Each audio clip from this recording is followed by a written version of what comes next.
The cheat sheet. Huh. Simka wasn't joking around. She came up with a whole lesson, even brought a board like a real teacher. Well, of course she did. She's not the one that Grandpus is making retake the test. I marked the last test you both had. Simka, you got everything right. You've done it again. Yeah! And what about you? Nothing. Well, Fire, that nothing of yours needs to become something. I'd appreciate if you'd help Fire learn these formulas. Oh, please, not that. We'll study at my place in 1 hour. Don't be late. So tired of this. Simka, you got everything right, just like always. She left me a note. How very interesting. A cheat sheet, huh? That explains why she always gets perfect grades. The professor should see this. Although, I might want to use it myself.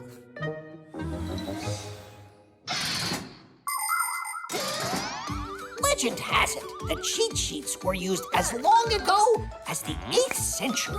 Charlemagne, despite being a learned king, couldn't remember how to properly write his name.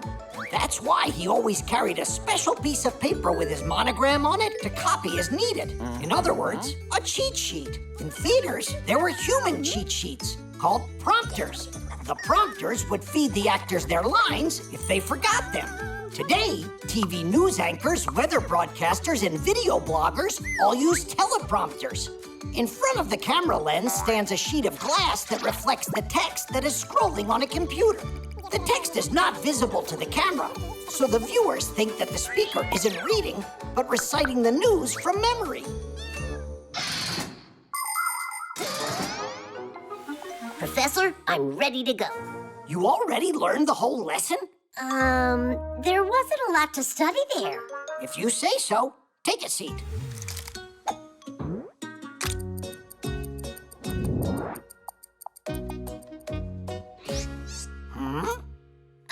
My leg.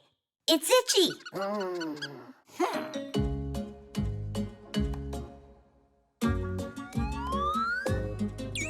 Oh, there's a pain in my back.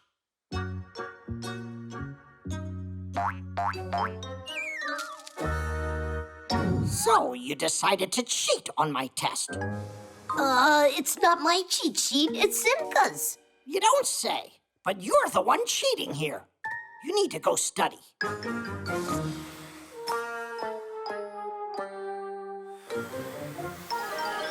You finally made it. I was beginning to think you forgot. I found that cheat sheet you were using. Anybody can get an A if they use this. And what did you get using it? Don't be that way, Fire. These kinds of things can only help you if you write them yourself. Don't make me laugh. Write on this. There's no space on here. Just write with small letters and accurately.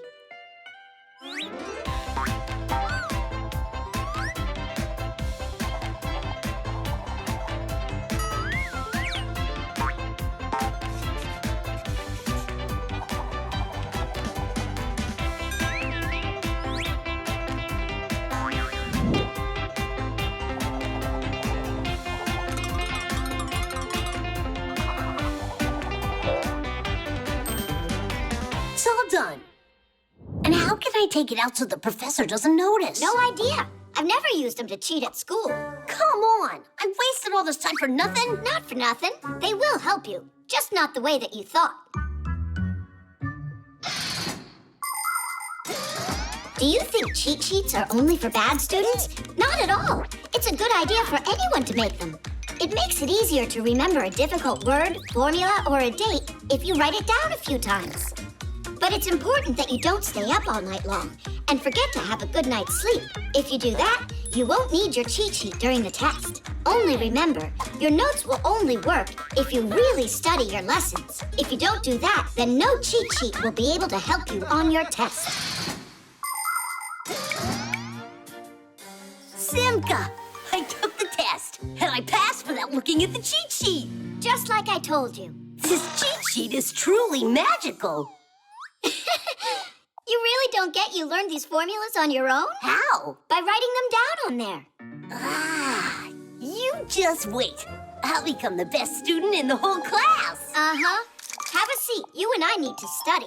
How come? I've already got this. But that was for the last exam. The next one's history, not math. The piano. We got your phone checked and cleaned up. Great. Thanks, Fixies.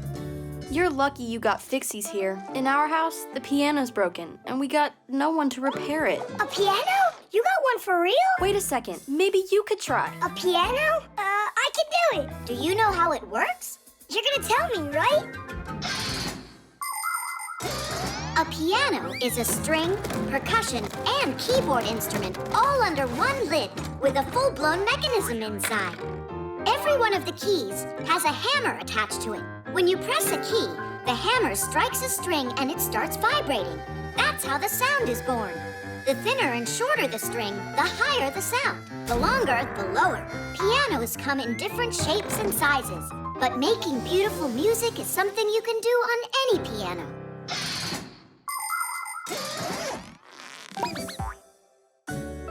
Your room is beautiful. So, where's the piano in here? You're standing on it, Nolik. Really? I thought it would be huge. And where are those little hammers? There are no hammers. It's electric. There's no sound either. I'll go in and check. Oh, now I see what's broken. We have contact. Tidish! Tidish. What?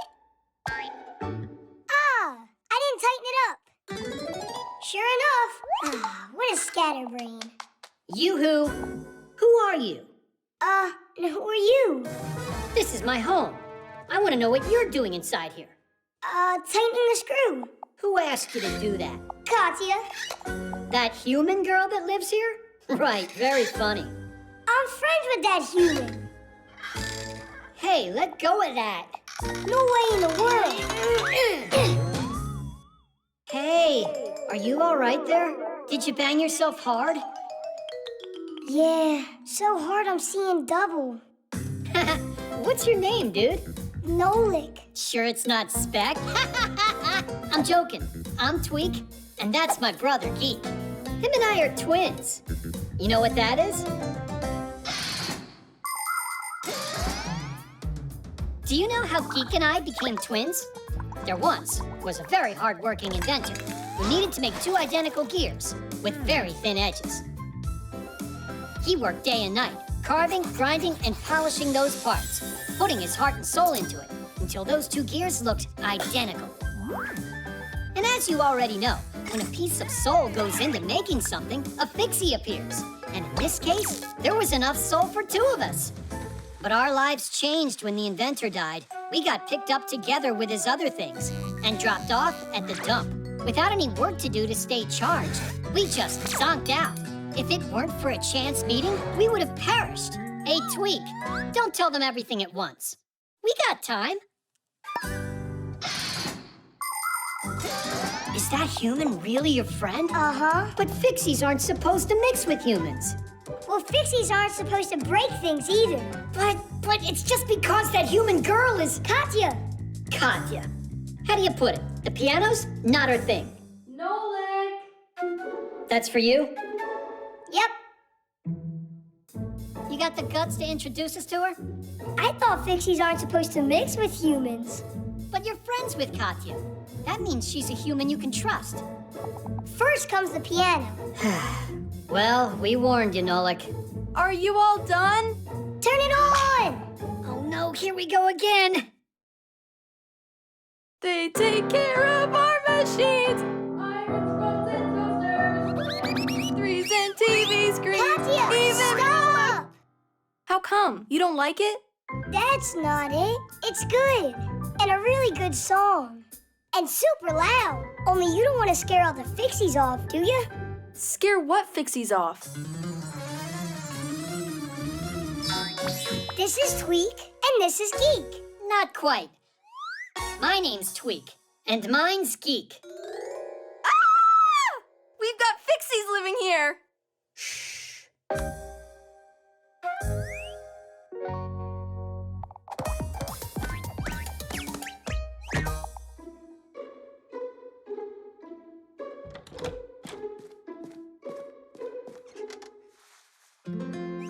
Thanks for your help. We're always here to help you. Thanks a lot. Only now I got my own Fixies. You've never met them. New Fixies? Only, shh, don't tell anybody, 'cause it's a secret. The headphones. Hi there, Tom Thomas. Bye there. You're not a friend of mine anymore. What? What did I do? Huh? Nolik? Hi there. You just said that I'm not your friend anymore. I said that to Johnny. I asked him to help me on my spelling test, to give me the answers through my headphones, but he said I just need to study. Wow, your new headphones. They're cool. Simka would love these. Hey, Nolik, do you think that you could help me out here? Of course I'll help you out. So what do you say? How do I get through the test tomorrow? You could say you forgot how to write with a pen. Come on. People learned how to write a very long time ago. One of the first to do so were the Sumerians. They used a special stick with a wedge-shaped tip to press characters onto clay tablets. This kind of writing is called cuneiform, which means wedge-shaped. How do we know what the author wanted to say? Scientists had to rack their brains to figure it out. In ancient China and Egypt, people invented hieroglyphics, where one symbol stands for a whole word. They're still used today. And of course, we can hardly imagine our world without the alphabet. Each symbol is called a letter, and these letters can be used to form words. There are a few dozen alphabets in the world and more than 7,000 languages. Although I think these days, instead of typing letters, people prefer to type emojis. How am I gonna pass? There's no time to learn all this. That's a shame. Sorry, but I don't know how to help. Hey, Nolik, I got it. You can read me the answers. Can I? Spell snowball. Not like that. I need you to spell the words in here. You mean go inside the headphones? No, you just gotta call me. You know, like from somewhere else. Like the TV. To test the connection. Ah, I get it. Let's go? Yeah. Great. Cucumber, basketball, artichoke. Hey, stop. You gotta go slower. Absolutely. What absolutely? Will you tell me the next word? That's what I'm trying to do. Absolutely. Then tell me it, Nolik. Absolutely. Ah, with an O or an A? Where? Give me another word. Crook? Rook with a B. Is it possible to speak clear and louder? Excavator. Don't yell. Someone will hear you. You're the one who said loudly, excavator. Escalator? Vader. Like Darth Vader? You said escalator. Not escalator, it's excavator. Hello. Why did you hang up the phone like that? Because I couldn't figure out a single thing that you said. Of course not. Your headphones are obviously broken. They are not. You just don't know how to spell. I'm telling you, these headphones are broken. But I'll fix them for you. Tom Thomas, you can be funny, you know. How can your headphones work if they don't have wires attached to them?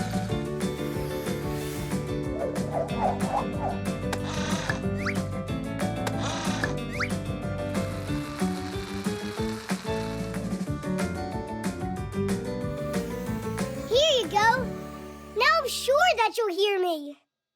What were you thinking? These headphones are wireless. What are they? Wireless headphones get connected to a device via Bluetooth. This is the symbol for it. Click, and the gadgets each start sending radio waves so they can recognize each other. Contact made. Play your favorite music from your phone or tablet, and the sound will be heard in the headphones. After using them, the headphones need to be recharged inside their case that works as a battery. And if the headphones are big, they'll need to get plugged into an outlet to get charged. Class. Thanks for nothing. Some friend you are. I was just trying to help you out here. School sent a message. The spelling test got rescheduled. Hooray! Hooray! I'll fix your headphones. Now you have plenty of time to study for your test. Uh-huh. I can start tomorrow. Hello, Johnny. Want to come over and play? I'm here to study. Tomorrow's a science test? Really? Come on over. It is. The Autopilot. Now to the left. Now to the right. Straight forward. Tweak, has it been long since you started talking to your Fixie board? What's so funny? I'm trying to set up Autopilot on my board. Then I can fly without steering. I'll tell it where to turn, and it'll do it. You don't have to tell the board where to turn when you have Autopilot.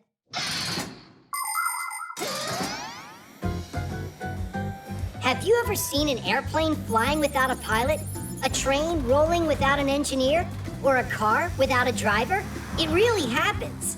There are some vehicles that have a special system called Autopilot. If the driver wants to take a rest, he turns on the Autopilot, and the vehicle goes by itself along a route preset by the driver. That helps the driver save his strength and not get lost if the journey is too long. That was a waste. I already know about that. But you just forgot. Uh-huh. You think that you're so smart, huh? Well, smarter than you are. No way, because my head's bigger by a lot. Let's check it. All right. Ha! Pretty small head there. Let me try. How about that? Geek, you don't know how to measure. You don't either. Look! Now we can measure for real. The ruler's not gonna work. Oh! We can use that marker cap. If one of our heads won't fit inside it, we'll know who's smarter. I thought of that before you said it, and I'll try it before you do. Don't you dare!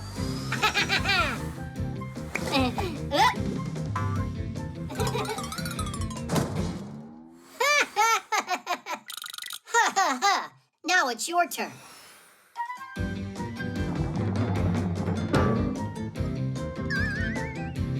We need something a little bit smaller. Like this?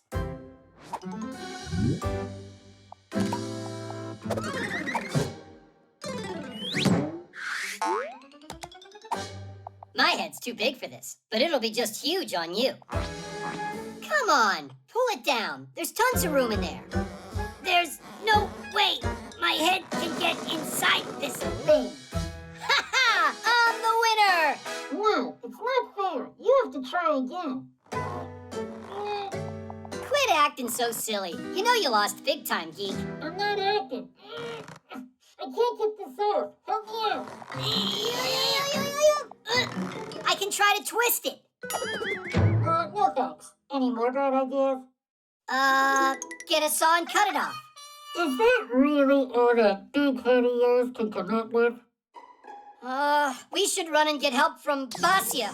Just brilliant. How am I supposed to run? Fine. If you don't like any of my ideas, you think of some. Fine, here's one. I'll just get there by using my memory. It'll be like going on autopilot. No, not that way. It looks like your autopilot's a bit broken. Well then, you'll have to be my autopilot. Onward! Many machines today have become quite automatic and quite independent. And I'm not just talking about airplanes with autopilots. At factories and stores, robots have been working alongside people for many years. The most advanced space vehicles travel through space all by themselves and explore other planets. There are some robots that can draw, write poetry, and even learn to play a musical instrument. Does that mean that soon smart machines are going to replace people everywhere? That's highly unlikely, because even state-of-the-art robots lack the most important ability, imagination, as well as the ability to feel, contemplate, or dream. These are all special things that robots can't be programmed to do.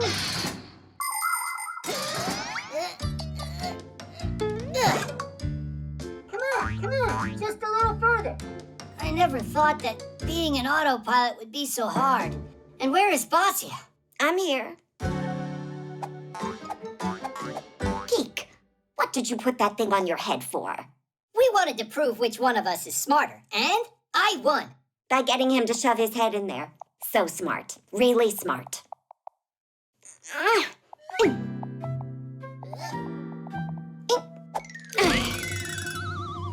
There's one thing I still don't get at all. How did you get your head in there?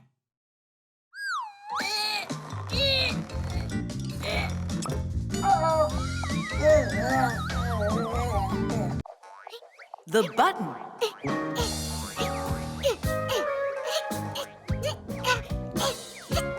So what do you think? Did Tom Thomas do all right on his test? Of course he did. Katya was there. What's it got to do with Katya? Hey, Fixies. How's it going? Great, and how was your test? Easy peasy. If it wasn't for me checking your answers, I would have managed myself. You can't even manage to say thanks. Oh, what's the big deal? You helped me once. And yesterday, who found that mistake on your spelling test? I just didn't have time to check it. And when you forgot your phone back at gym class, who brought it to you? And who tells you what homework we have all the time? I could have done all that stuff by myself. I didn't ask you to. Huh, without me around? I bet you couldn't even sew this button on. I'm so scared. Just watch me do it. I dare you. Fine. In ancient times, people stitched together their clothes with strong knots and kept them closed with sticks and thorns from different plants. The very first buttons were made out of stone, wood, shells, or gold. Really, just about anything. There was a time when the number of buttons on someone's clothes would indicate how rich that person was. As for the buttons on sleeves, first they were put on uniforms to keep soldiers from wiping their noses and mouths on them. Now we know better than to wipe our mouths on our sleeves. But nevertheless, buttons are still used today throughout the world as both a decoration and as a reliable fastener. Sewing on a button isn't very difficult, but it's very important to be careful and work properly with a needle so you don't hurt yourself.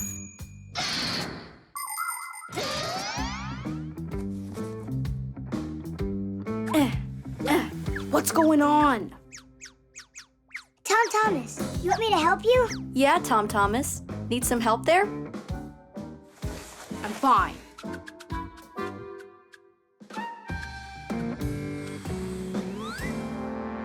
Tadish! You're practically finished, except for sewing the button on. You don't know how to do that. What's there to know, Nolik? Stop! How about you try practicing first on this? Be careful, that needle is sharp. Don't distract me. Ow! That's what happens when you forget to follow the safety rules. Here's the thimble. Know how it works? I can figure it out.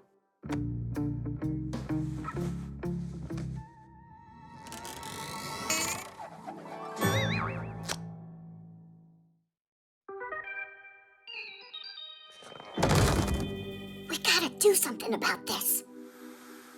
Oh, Katya! One of the buttons on your backpack. Look, it fell off, see? It's just awful. Tom Thomas, do you have another needle?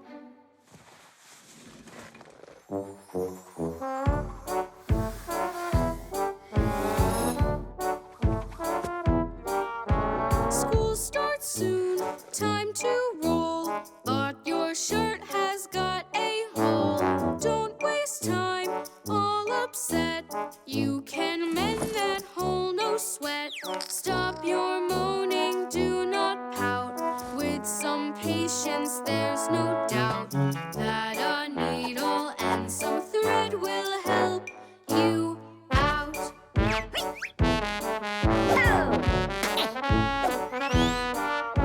Brand new coat, warm and soft, but a button just popped off. Don't waste time, all upset. You can mend that hole, no sweat. Stop your moaning, do not pout. With some patience, there's no doubt that a needle and some thread will help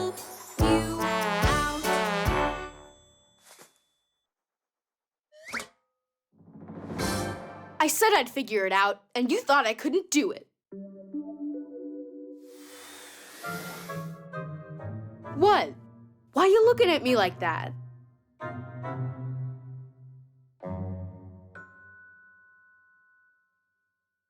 Oh, yeah.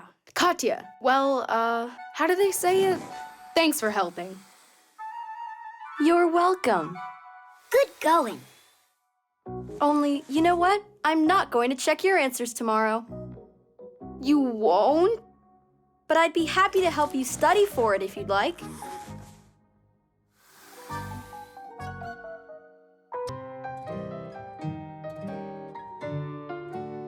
Comics. Katya, are you done yet? Just a second, you two. There, all done. What do you think? A whole comic about us. It's great. You can make a movie out of it. Look at that mug. Check out how good I look. And I look like Superman. Well, I look superer. No need to argue. You're both heroes. Wait, if you put it on the internet, then we'll become famous. Is it a smart idea for Fixies to become famous? Ha! I say the more fame, the better.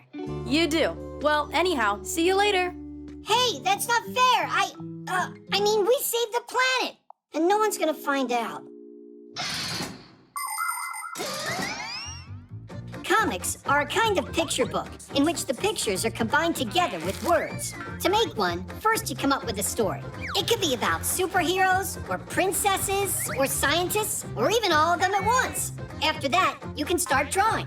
Divide a sheet of paper into sections and fill them with a series of pictures that tell your tale. And write what the characters are saying in speech bubbles.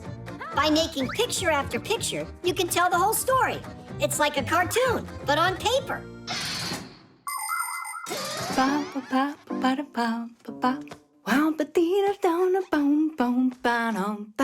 Wow! Oh, what is this? Did she really draw this all by herself? That Katya of mine is one talented kid. My subscribers are gonna love this. That talented kid keeps forgetting to charge her pad. This is gonna take forever. A good cleaning. That's what we should do to make it charge faster.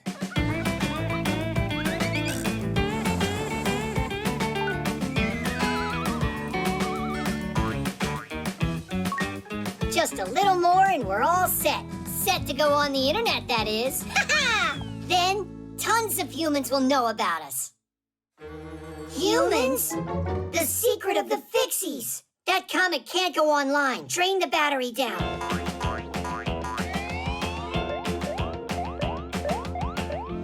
It's taking forever. Fixies feed off of the appliance's power. So, if we just pull the plug out, and then me and you charge ourselves inside, the pad will run out of energy. Only, first we're gonna have to drain ourselves dry. Drain away.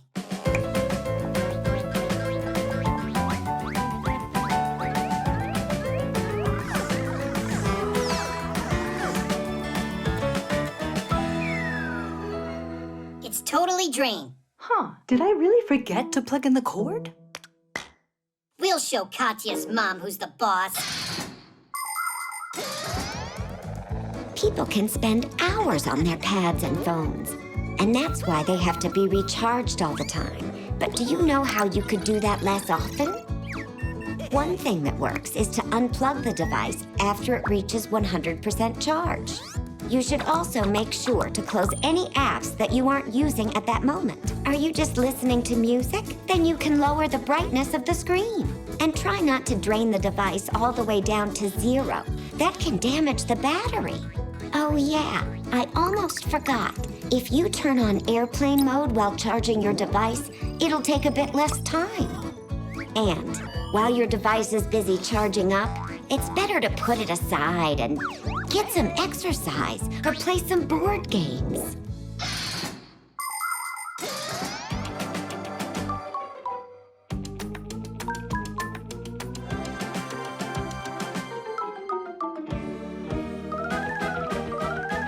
I'm worried I'm gonna explode. Hang in there, geek. Hang in there. We can't take it much longer. Mom, what are you doing?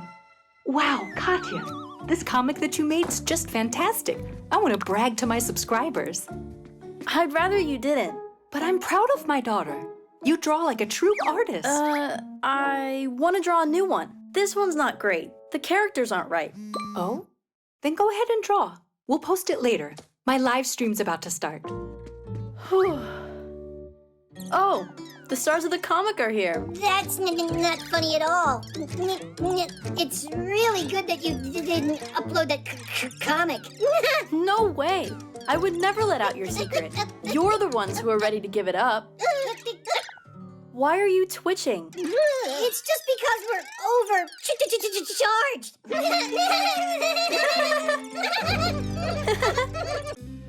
The trampoline.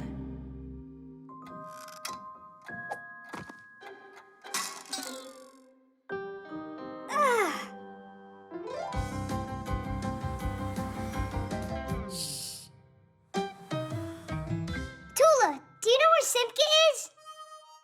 Uh-huh. Found you, Simka. Tula, why'd you tell him where I was hiding? Huh. Hey, what's going on? I'm in a bad mood today, that's all. Then play hide and seek with us. That'll make your mood get better. It won't do anything. I'm gonna be in a bad mood today. That's what my horoscope tells me. What? That's a joke, right? Fixies don't believe in all that nonsense.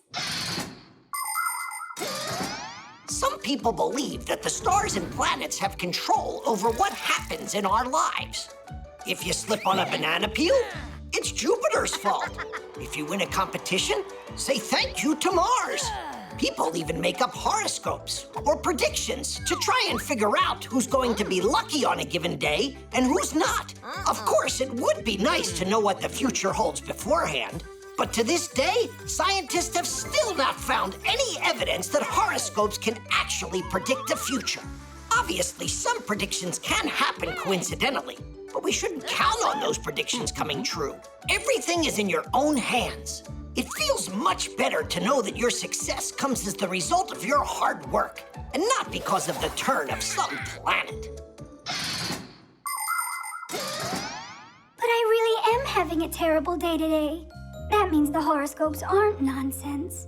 I say we check and find out. 5, 4, 3, 2, 1. Music's great for lifting your spirits. Now without this little part, everything just falls apart. If you think a screw is knocking, take it out, but just beware. Everything will break without a... Nolik, do you have that huge brush? For what? So we can tickle Tula. Hey, what's that for? Tula.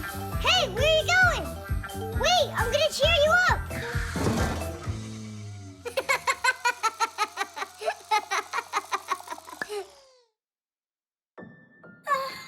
How about we make her a fun house?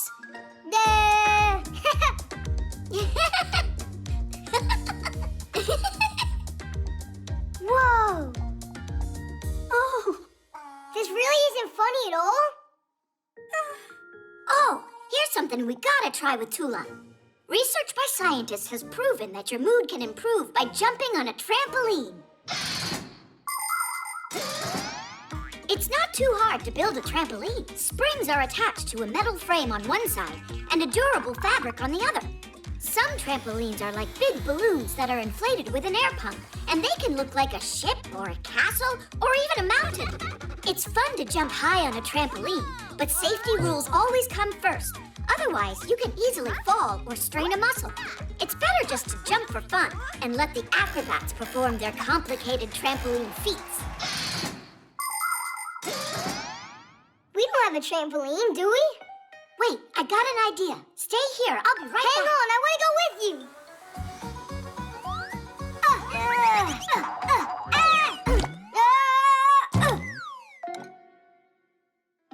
It might work. It looks like a gelatin mold. No, it's not. I've tested it. Come on, jump with me. And Simka? We'll start without her. That way you'll be happy when she gets here. Let's jump. I'm sure it won't work. Just give it a try. On the count of 3. 1, 2, 3!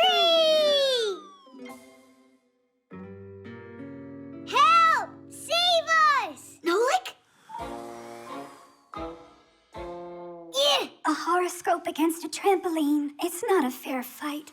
But that's not a trampoline. It's a dessert.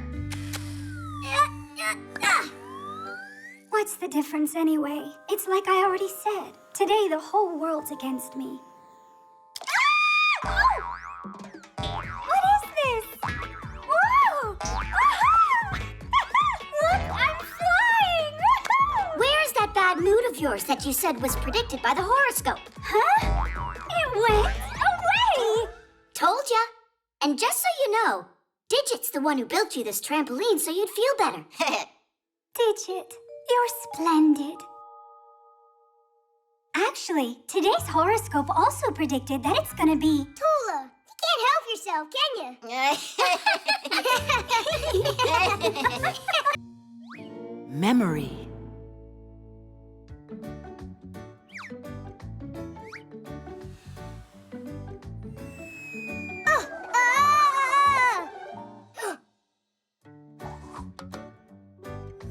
Thomas. Ow! Watch what you're doing. Ow!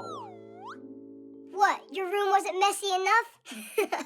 Nah, Mom said whichever stuff I don't need I should throw out, but I don't know which stuff is the stuff I don't need. Can I help you? All right. Well, this goes there. And this goes there too. Hey, that's a wheel from the first toy car I ever had. It's a really good memory. Well, there's no way you need this pen cap. I do need it. It's from Katya's old pen. So you're gonna keep it? Uh-huh. And this broken flashlight? Even we couldn't fix it. All right, all right. And this cube. Remember how you glued it together? Your memory's amazing. You're like a computer. Memory is what helps humans not to forget anything. Memory is like a huge library where everything that people do or learn is stored. And this collection grows every single day. Computers, tablets, and phones have memory too. Only theirs is limited and can get filled up at the very worst time. But you can add memory if you have to by adding a memory card, using an external drive, or putting files on the cloud through the internet. Cool, we did it. The memories are stored away. One last thing. Done. Hey! Papas and I almost got thrown out because of that feather. That's why I did it. It belongs in a trash can. But this is a memory too. No! Whoa! But you filled up the whole box. Nolik, it's not your box. I get to choose what goes in it. What's that? Huh? Let go! Or you're not my friend anymore. Tom Thomas. Great job. Just look how much trash you found. No, Mom. That's all the stuff I want to save. And this? Are you sure? Should we make your room into a storage locker? We can move your bed out there. What do you want to do that for? It's because there won't be any room left in here pretty soon. Why don't you pick out what's really valuable to you? All right. There you go. Now that's a lot better. It's the most valuable thing. For real. Your choice. Nolik, Mom's gone now. Nolik, where did you go? Memorabilia helps us remember things we have enjoyed. They could be photos, drawings, figurines, magnets, just about anything. But when you have too many of them piling up and they're not organized at all, those pleasant memories can quickly disappear. If you want to organize your pictures, you can scan them and store them inside your computer. You can nicely arrange your figurines on a shelf and keep them dusted. And while you're getting organized, if you find something you don't need, you don't have to just throw it out. Try to figure out if there's some new way that you could use it.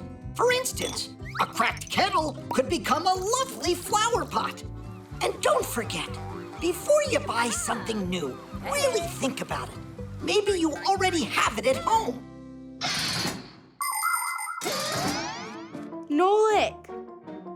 you mad at me? Nolik? Mom, stop!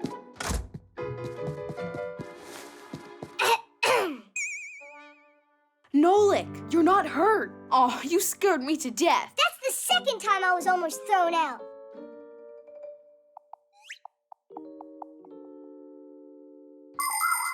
Come on, stop sulking. I said I was sorry, didn't I? And I saved the feather as a memory. Huh? So we won't fight anymore. Maybe we should throw that feather out. It's only caused suffering for both me and you. But what about the memory? That kind of thing you don't forget. Anyhow, I took something else from the trash can for the memory. A wrapper? Uh-huh. You remember when you ate a ton of candy and then your tooth had to get pulled? When was that? Your memory looks like it ran out of memory. The book. Where did Tom Thomas go today? He went with his mom to the post office to pick up a package from his grandma. Class, I can't wait to see it.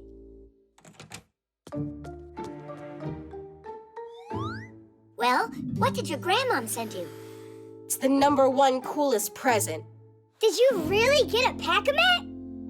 What? I'm allowed to dream, right? I wish it was a pack-a-mat. It's a book. Oh, wow! That's Treasure Island. What's the difference? I think books are as boring as it gets. I agree. Guys, come on! Inside of this book are really cool adventures. What are you talking about? Inside that book are letters.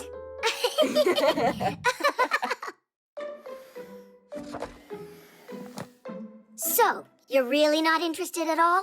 Nuh-uh. By the way, inside this book there aren't just letters. It's got pictures. Pictures?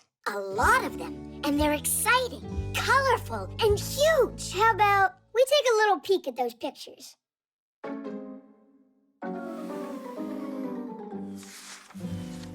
Oh, pirates! Uh-huh, a gang of them. Simka, help me out! Whoa! Check out that skull! What's going on here? Well, if we want to find out, we'll have to read it. Will you read it to us? All right. Having taken a hold of the map, the pirates set off to find the stolen treasure. And they walked on and on. The road was winding and went up and down. Finally, that very pine appeared in the distance. It towered almost 200 feet above the thicket. Sensing that the treasure was close, the pirates rushed forward.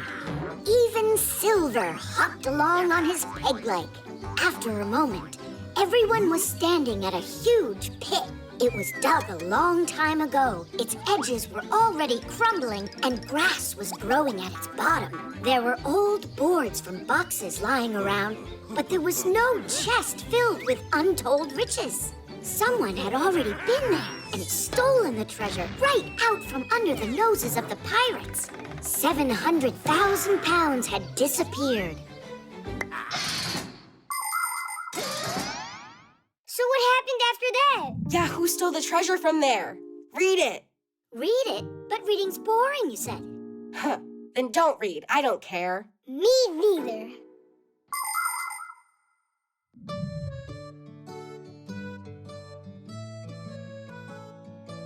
Oh, it's the guy who thinks reading is boring. What? I wasn't reading. I was looking at the pictures. I can't believe you! You're reading it without me? Grab it! Chusaka, this is not yours. Give me back my book. Pull it harder, harder! Yes. Oh, this is bad. That book was his grandma's present. We'll fix it.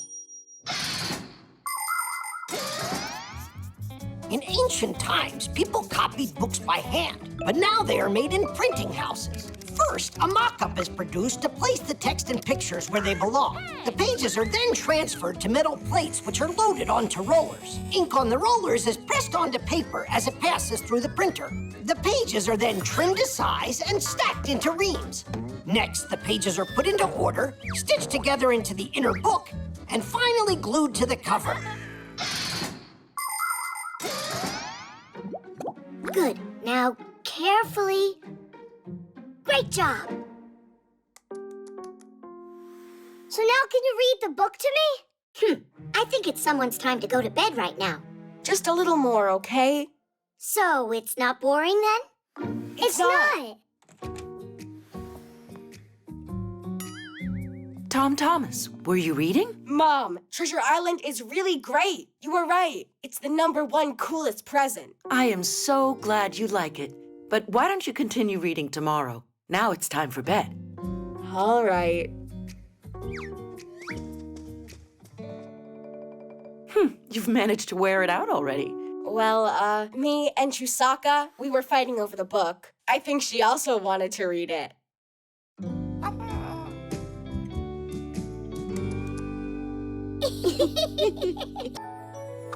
Snow.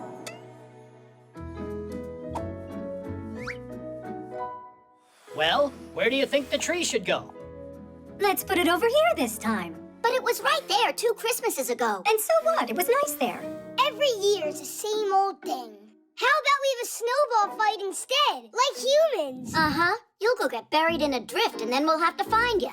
Here's an idea. Why don't we celebrate this Christmas in the refrigerator? Even better, in the freezer. The humans will be done with their cooking, and they won't bother us in there. And what about snow? We'll find you that snow. What is snow? When water evaporates from seas and rivers, it flies into the sky, turning back into liquid again. The drops are so tiny and so light that they just hang in the air and form clouds. But if the drops in the cloud join together, they become big and heavy and fall down as rain. But these heavy drops freeze when it's cold out, and they turn into ice crystals. They grow spikes in all directions, forming what we call snowflakes. Snowflakes come in a variety of shapes: stars, needles, columns, and even triangles. Each one of them has its own unique design. By the way, not one scientist yet has been able to find 2 identical snowflakes.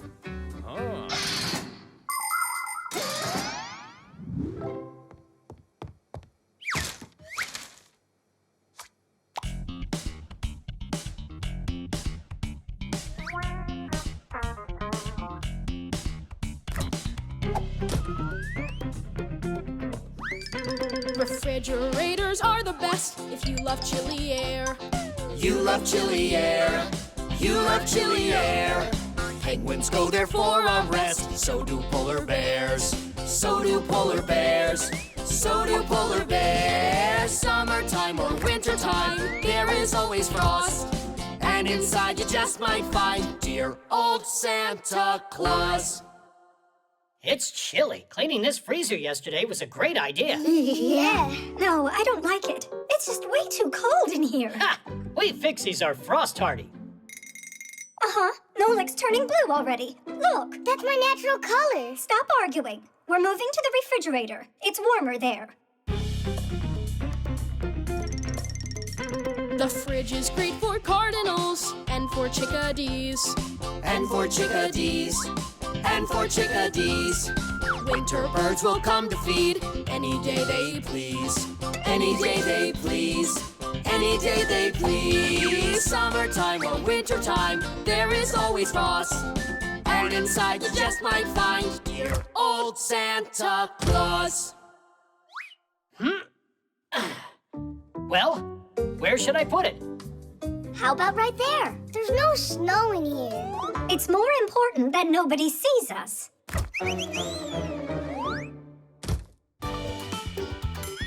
In the fridge, the weather is a walrus's dream. Walrus's dream. Walrus's dream.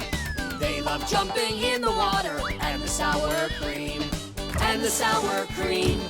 and the sour cream. Summertime or wintertime, there is always frost. And inside you just might find dear old Santa Claus.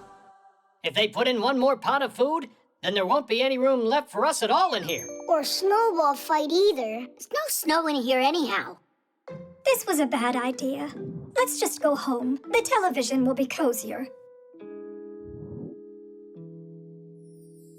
Marcia, let's go back to the freezer. It'll be fun for the kids. There won't be any snow in there, but we'll be able to find some frost. And to keep ourselves from getting cold, we can dance in a circle. You convinced me. Quickly, Christmas will be here soon. Everybody needs a fridge. It has ice and snow. It has ice and snow. It has ice and snow. Only we could use a smidge more room for the food to go. Room for the food to go. Room for the food to go. Let's all climb inside of there like one big happy brood. But there's no space. There's no space, who cares? We'll just eat the food.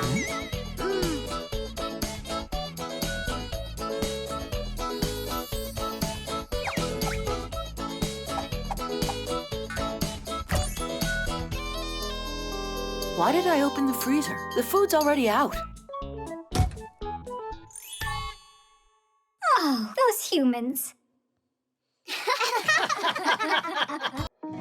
The fly trap. Now look and learn. Ha! You missed again. 'Cause I'm not warmed up, Nolik. Lucky shot. Oh. And that time? What about it? That was luck too.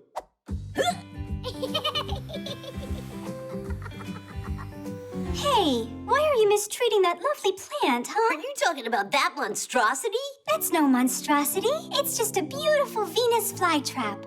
Only it's not Venus's, it's Alysa's, right? How do we collect your trash now? We use our hands. Are you joking? A Venus flytrap is a predator.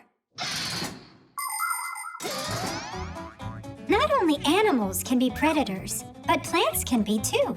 For instance, a Venus flytrap eats insects and spiders. On the leaves of the flytrap are super thin hairs growing, and as soon as a fly touches them, bang, the leaves clamp shut like a trap. Thank goodness it doesn't need food like this very often. Just like other plants, it takes most of what it needs to eat from the ground. And also, the flytrap uses sunlight to make food for itself. Tula, next you're gonna tell us it's a fire-breathing dragon. Save me! Help me, please! I've been eaten by a horrible monster! Get out of there quickly! Nobody's going to eat me. Ah! Nolik!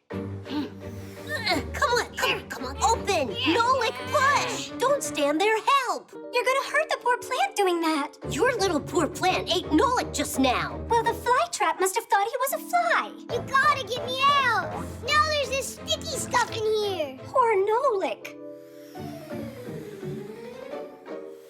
Not a crowbar, stop! Maybe use a hook? Nolik, grab it!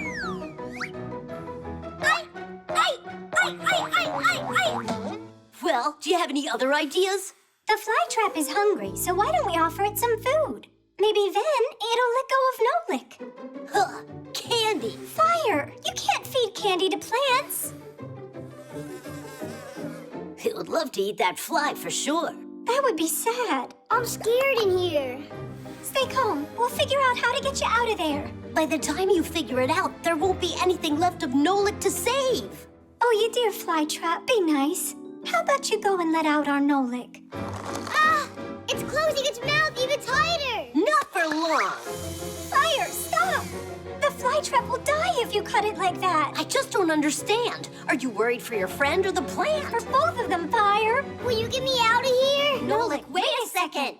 You always gotta butt in. Know why? 'Cause you always do such stupid things. Well, you're a nuisance. And you're just what?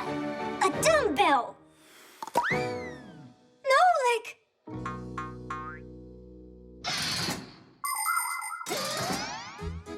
Growing a plant is a long process. The first thing you'll need is to get yourself a pot.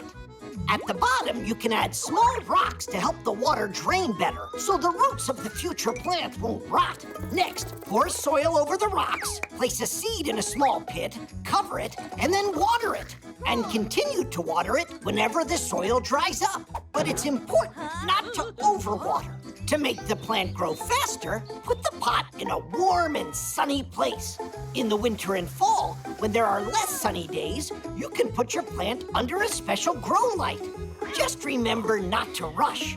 Try to be patient, and then one day your sprout will break through the dirt and then grow into a healthy plant, if you take care of it. Nolik, wake up! Nolik? Nolik. Oh, he's all right. I didn't get eaten? No, you didn't. You figured a great way to get out of there. You turned into a screw, and the plant spit you out. Tadoosh. Don't ever try that again, Predator. Who are you calling a predator? You're right, Tula. Forgive me. And Flytrap, I'm sorry for what I did. Maybe we should feed her? After what you did to her, let her rest. Although, I know how you could be nice to that plant.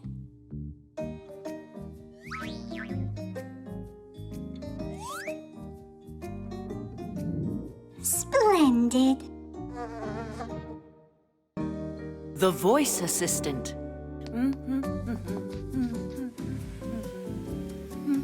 Tweak, Tom Thomas's mom is over there. Today at 10 a.m., you planned on going shopping. You're right. I totally forgot. Alysa, thanks. You're welcome. Is that Simka joking around in there? Peekaboo! Simka! Nolik! Are you here? Hang on a sec. That wasn't Simka's voice. Could there be some new Fixie in there? Let's pay her a visit and we'll find out. How about we introduce ourselves first from here? It's great to go and visit your friends, and it can be a pleasant time for everyone if you follow a few simple rules. For instance, you should set a time in advance and not be late. Your host will be very happy if you bring something delicious for everyone to eat. And of course, you should be polite and well-behaved when you're visiting someone. Otherwise, just imagine, you open the door and one of your guests goes straight inside without even saying hello to anyone.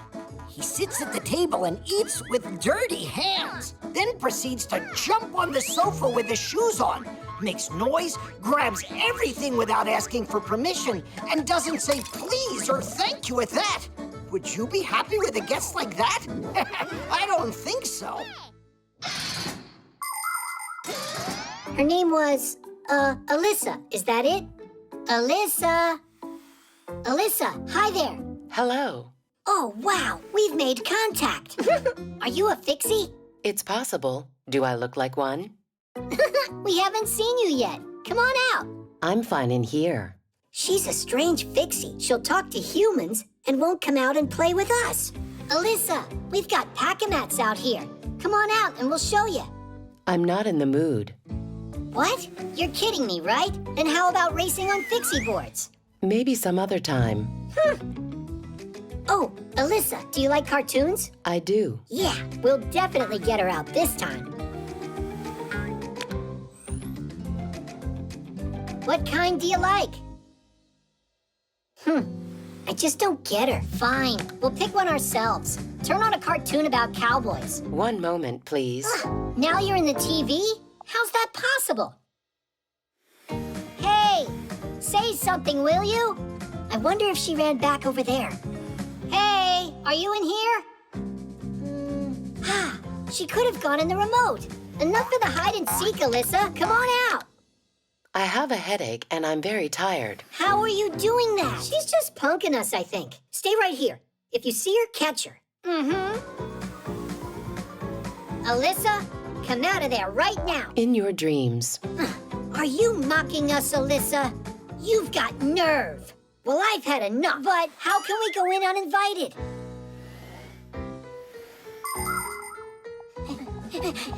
Over there.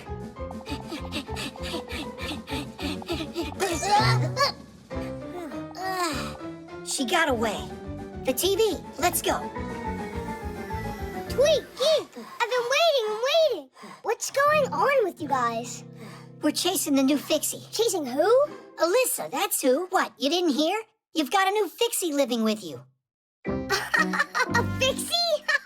Alysa is what they call their voice assistant. Who? Not a who, a what? A voice assistant is a super smart program. It's designed to work almost like a brain. It understands what you tell it and it carries out commands. Turn on a cartoon. What's the weather for today? And now, please, check on the internet how many legs a spider has. If you feel like it, you can just talk or play with it. Voice assistants live inside of smart speakers, telephones, and televisions, and can run appliances. For instance, turn on the lights or vacuum. We're such dummies. We thought it was a live Fixie. Uh-huh. We asked her to come play. But there's tons she can do. Alysa, turn on that ditty about the wheel. Huh. Oh no! We gotta fix this before the humans get back.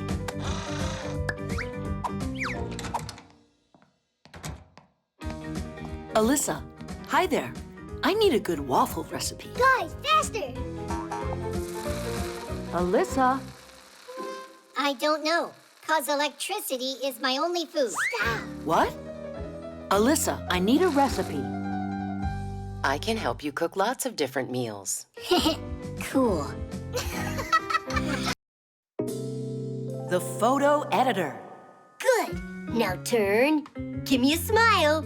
Uh-huh. I hope I look really good in these. Stop worrying, Verda. You're in the hands of a professional. Aren't I a little pale in there? What do you mean pale? You'll look nice and green. Only I want to be striking. Is that better? Tell me how you did that. I got a cool editing program here. Taking a good picture is only part of making a great photograph. To make a photo look its best, you need to work on it. That's where a photo editing program comes in. It has so many tools. With the help of an editor, it's possible to crop pictures, change the lighting, get rid of unwanted objects, or add something that wasn't in the photo when it was taken. Basically, you can make all sorts of crazy things. The only limitations are your imagination and skills. If you want, I could make your eyes bigger. You can really do that? I can make you real jewels out of all your photographs. Class! Then give me long eyelashes. That'll be pretty. How about a crown, too? I think it looks great. Oh, Fire, you're a real pro, aren't you? Only I'll need some time to get it done. You know, it's a creative process. I get it, Fire. Of course, I'm not going to be a bother. And tell everybody else they should come check out my super-duper photo studio.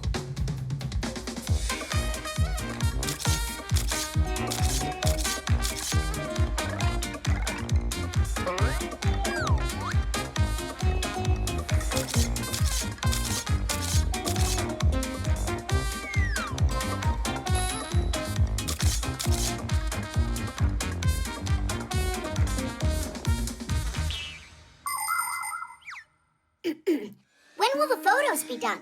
Patience. You'll see them as soon as they're ready. Now don't disrupt my creativity. Now that's a professional artist. Well, maybe I should make them even bigger. Is that enough? No, the bigger the better. Now they'll finally say what a talent I am. No word from Fire? Not yet. Having to create is hard. Hey, you want to bet that my photograph will be the coolest? What makes you think that? Because that's what friends do. But I'm the one who discovered his talent. What a braggart. Oh, our photos are ready. Come on, let us see, let us see. What? That's not me. A royal clown. How about me? Let me see what my picture looks like. Are those supposed to be my muscles? Let me look at that. Oh, who is that tadpole? Is he making fun of us? Well, Cool, right? So what? You think that I look like a clown? And what am I? Macaroni or what? And do those really look like arms to you on there? And my body doesn't look like that. Come on, you gotta be kidding me, guys. I did just what you asked. But you made us look terrible. No, I didn't. I'm an artist, and that's how I see you. You know what, Mr. Artist? Don't do what you don't know how. Turn them back to what they were before. At least we'll look like us in there. I should even take off the crown? If that's what you want. You're so boring. The art of photography began way back in the middle of the 19th century. In those early days, it took around 8 hours to produce one picture. But even with all that time, the photos looked rather blurry and had defects. Photographic artists would touch up the photographs with paint in order to conceal the spots and scratches. Some of these artists even developed techniques where they scraped off parts of the photos and then painted whatever they wanted on top of them. Nature, outlandish animals, and all sorts of fantastic things. It was very difficult work. When digital photography was invented, it became much easier to fix a picture. Just load a photo into a photo editor and edit away. Now the challenge is trying not to go overboard. You want it, you got it.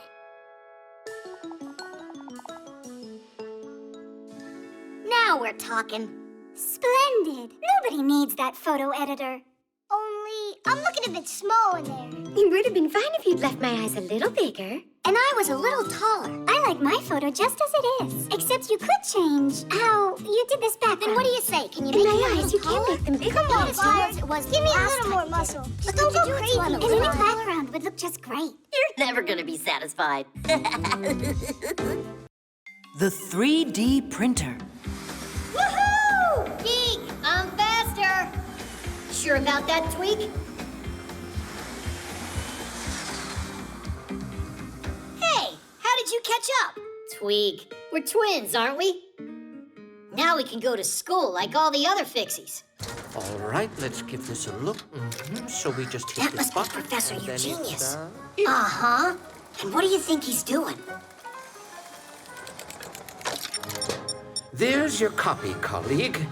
It's hard to tell us apart. I am sure your class will love it. They're gonna love meeting their new classmates. Simka and Nolik and I haven't told anybody about them yet. A surprise? That's exciting. Only, shh, it's a secret, so keep it quiet. Did you hear what he called us? Yep. So let's make it a real surprise.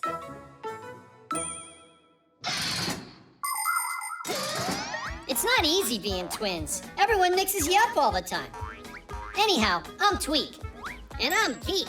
You think we're both the same? It's not true. Tweak, he writes with his left hand and is very ticklish. And Geek grabs his stomach when he laughs. Geek loves fooling around with computers to find a bug in a program or outsmart a virus. That's his world. Tweak, he's a master of practical jokes. And together, we're a team that's always coming up with something new. Speaking of new, Geek and I, we've never gone to Fixie school before. It's true. Basio was homeschooling us. But when we met Simka and Nolik, we decided to give it a try. Ha! It sounds interesting. Although, I doubt we'll be here for long.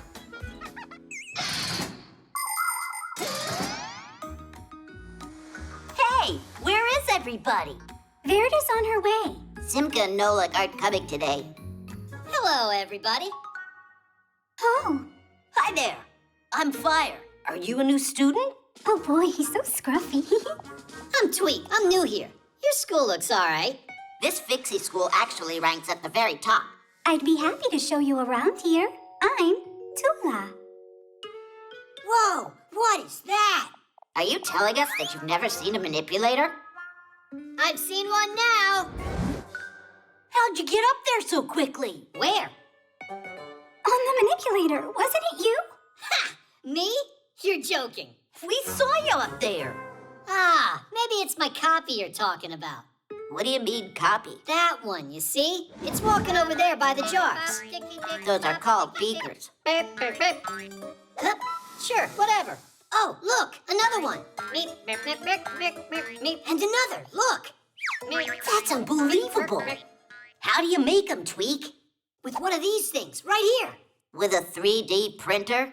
That's just impossible. With the 3D printer, you can print just about any three-dimensional object. The first step is creating a computer model of the object and then loading the printing materials into the printer. Then the device figures out the rest by itself and starts, layer by layer, printing the object. With these kinds of printers, it's possible to print toys or parts needed to fix an engine or even prosthetics. But making living creatures like people or Fixies with a 3D printer is impossible. I see, you're a smarty. I'm Digit. Well, I know something that you don't. Wait a sec, I'll show you.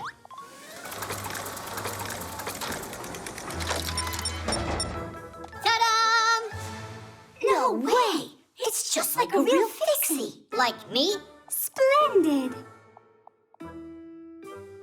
So, I see you've already met our new students. Professor, this one is in our class, and this one, he's only a copy made by the printer, or vice versa. Quite a surprise, isn't it? A copy, you're telling me. The quality's great, only the head is a little off. But don't worry, we can reprint it. Huh? Do what? Class, get to work.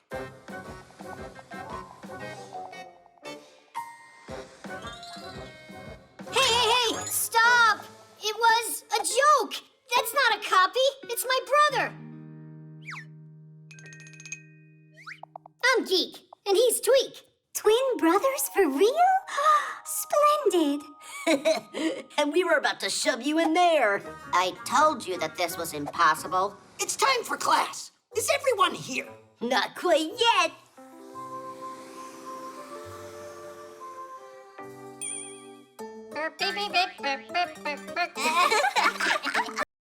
The secret code. Gotcha. You can't get me! Oh, Hey, watch where you're going. the newcomers. What you hauling? Nothing. Yeah, you know, nothing special. Need help? We'll manage. Time to go. Or we won't finish. Our Essaprusen time. See ya. See ya. Essaprusen? Never heard of that before. What is it?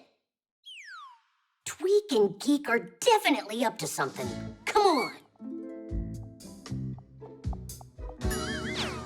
Hey, what's an Essaprusen? What language is it? Any idea? I getcha. And they say you're smart. Hey, look at this. They're hauling more stuff. For the Essaprusen. And the sloot. You got it? All right, Fixies, hold on to your hats. He said salute. Do you know that word? It's nothing good, I'm sure of that. I didn't like those newcomers from the very beginning. Am I the only one who doesn't know what's going on? There is the foul den of those evil boys. We've got to stop their wicked plan, or it's gonna be the end of us. How? I don't know. You got any ideas? I need some time to think. Now is not the time for thinking, it's time for action. I will scout it out. And I? And you, Nolik, will use this to keep an eye on them and tell me what they're doing. Esperus and Sloot. Esperus. I think I know what this is. A code. If a note written in a secret code falls into the hands of a stranger by mistake, she won't be able to read it. Because instead of having words that the reader can comprehend, the note is written with symbols for letters, or with letters in a mixed-up order. To crack the code, you need a key. Not a key for a lock, but the key that was used to create the code. If you have the key, you can use it to find out what the message says and send back a secret answer using the same code.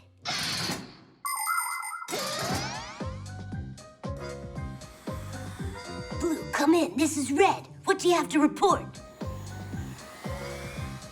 Red, this is Nolik. Blue, I meant to say. The twins are flying off towards the warehouse. Hi.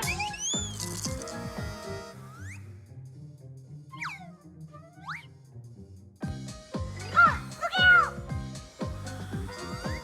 Blue, there's no escape. Hang in there, we'll save you. Digit, Red Red's over there! No, not Red! Fire! We've got to go save him! Ugh. It's the twins who need to be saved from fire. It's the what? They'll come in, we'll flip the switch, and it'll be Essa-Prus for all of them.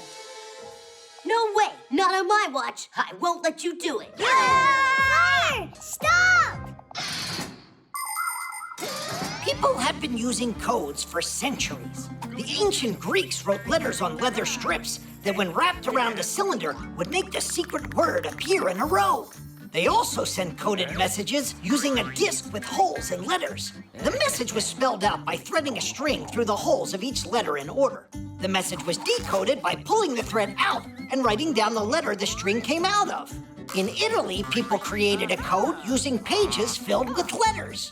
When a key with spaces cut out was placed over the coded page, the message would appear in the openings. Today, computers use numbers for encoding information.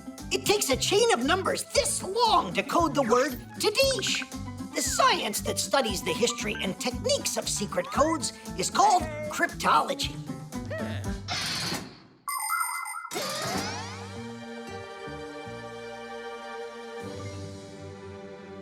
Hey, you never got taught how to knock? Our Essa-Prus is ruined now. All right, since you're already here, then...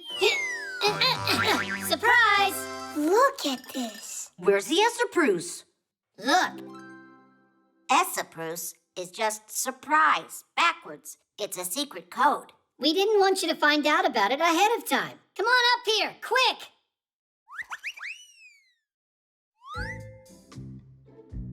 It's a trap, I'm telling you. Somewhere up here is where they're hiding that salute.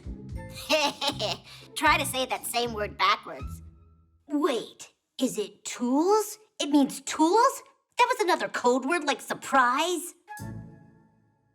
Then Tadish would be what? Should it? Awesome! Should it? Should it?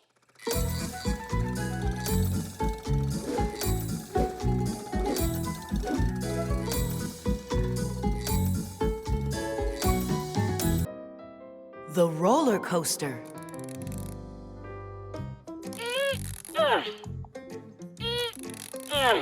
It's all done. Can we take a ride on it already? You need to tighten those up, and these a bit more. I've tightened these bolts so many times. It's a very intricate mechanism. It has to run precisely as a clock. There, is that all? It should be. Just one thing. This roller coaster must be tested first. That's what I told you. We should ride it. Not yet. Wait right here. And don't touch anything, all right?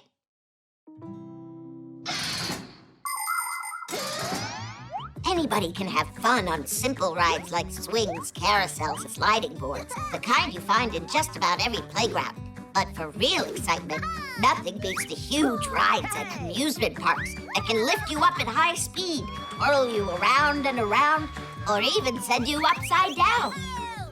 Before any of these rides are open to the public, they go through a long and thorough inspection, with the first passengers being heavy bags or mannequins. Oh, whoa! Looks like we came to the right place. Is this your roller coaster? Mine and Digit's. Hey, Digit said not to turn it on. We still have to test out this ride.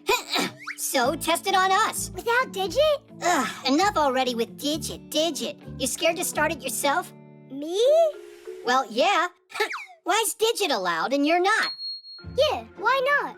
I know how to use these buttons too. Are you ready?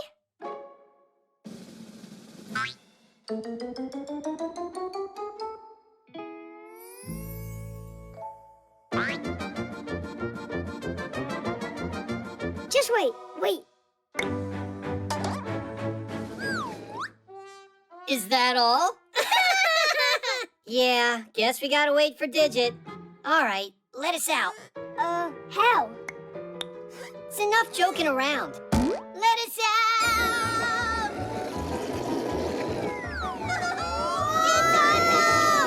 It's awesome! Super! Huh? One more? Okay, yeah! Woohoo! You can stop it now. Hey, are you joking? It must be this one. Hit the brake! It's enough! The lever!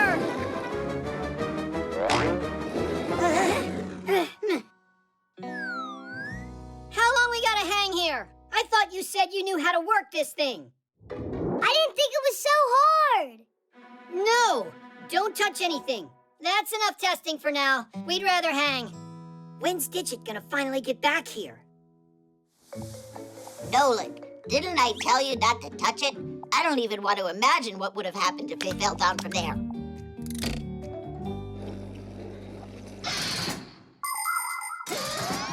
When you're going to take a ride, even a simple one, there are a few rules to follow to stay safe. On swings and merry-go-rounds, hold on to the chains or pull tightly.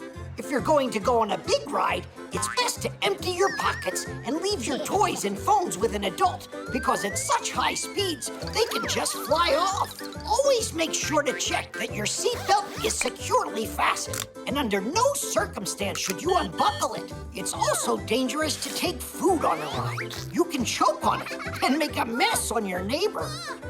Only go on rides if there's a supervisor there to run it. And it should go without saying that you should never touch anything that you're not supposed to. There you have it. Just follow these simple rules and enjoy the ride.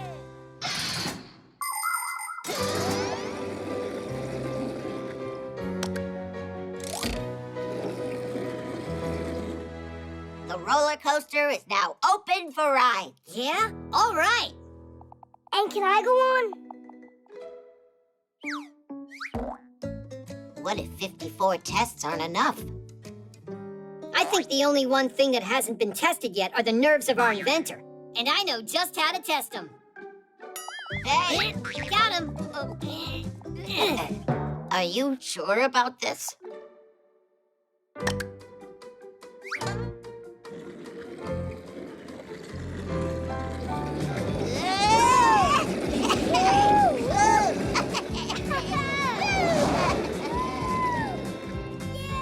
Huh, we haven't tried pressing this button yet. Don't press it! It's a surprise! A surprise. Meant for Tula. That was awesome! One more time! The X-ray.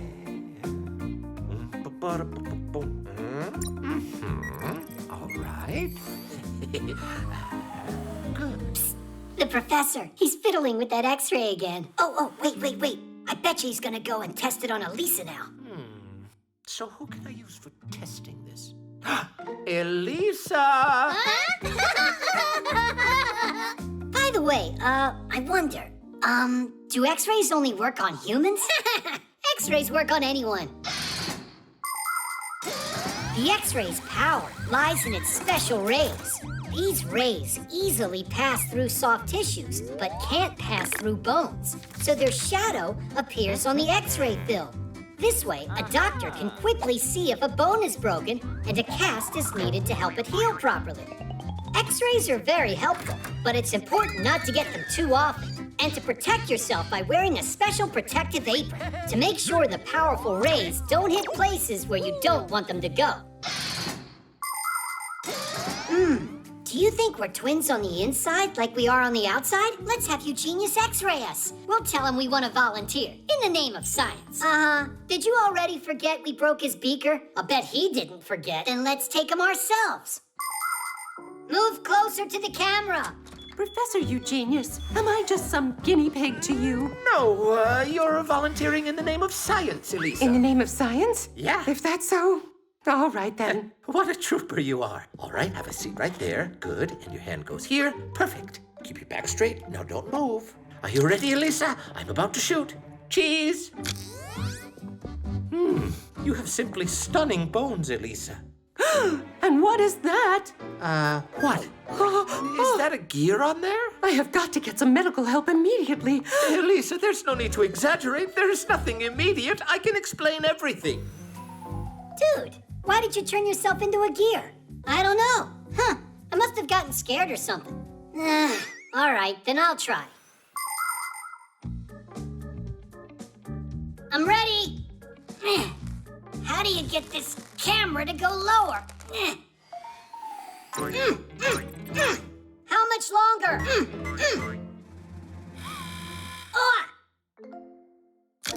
Got it. Or maybe not. It was all your jumping, and now it's frozen. Alysa, it was just a mistake, a little hiccup in the program. There was nothing in there. Are you sure there's nothing there? Me? I am absolute... Alysa, you'll see for yourself. All right, Alysa, sit up straight. There you go. Now don't move, and there. How does it look now? It's moving around in there. Ambulance! Ambulance! I have no idea what's wrong. It's your fault my picture ended up on our x-ray. Well, you're the one that made yourself into a gear. It was an accident. It just happened on its own. Ha! So it was you who did this. You have no right to frighten Alysa, you two. We're conducting an experiment over here. We were testing your x-ray. That's it. Yeah? And how is it? Hard to say. Every time we try using that thing, it turns us into a gear. You Fixies have that defensive reaction. Even an X-ray can't capture a Fixie. Their picture, that is. Oh. It's impossible to photograph a Fixie. That's right. As soon as someone points their camera, smartphone, or tablet at one of us, we Fixies automatically turn into small screws or gears. Even a machine as sophisticated as an X-ray can't get around this fact. It's not just a useful habit for us, but a reflex. All of us have it since the moment that we're born, even though we're not all aware of it. But the number of times little Fixies have escaped being detected by humans because of this unique trait is simply astronomical. But I'm going to stop joking for a moment now. Are you ready to learn the secret of what we Fixies all have inside of us? We've got a red-hot motor, a clear mind, and a kind soul inside. All right. Take it easy, take it easy. Here we go, with nothing extra this time. Yep. When we're in our gear form, we're also identical. You again. I'm gonna get you. Stop! Come back here. Oh, now they're reproducing. Alysa, there's no need to worry. Look, Alysa, here are my gears. I left them inside the X-ray.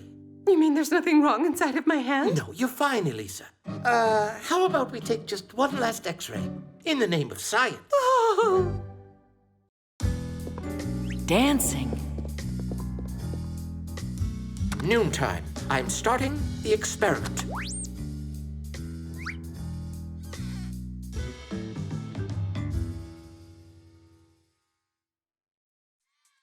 Huh?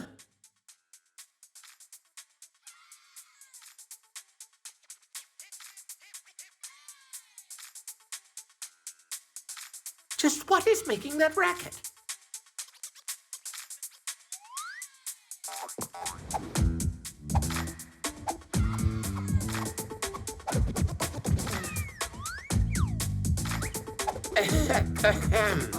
Professor, check out this dance we're doing. This is not a discotheque, it's a temple of science. You'll have to turn off that thing. All right, the readings are normal. Dancing is something you can do anywhere. Professor, your attention, please. Have you ever noticed how your arms and legs just want to start moving all by themselves when some familiar music is playing?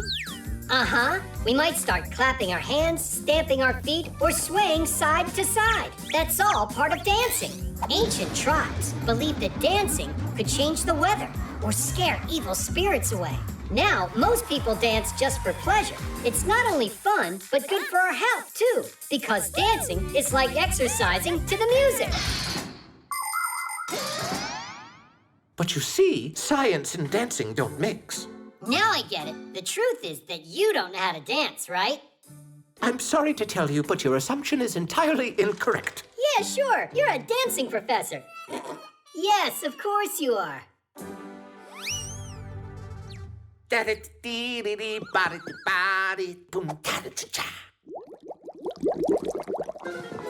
Ooh, yes, the reaction's begun. Let it run a bit longer.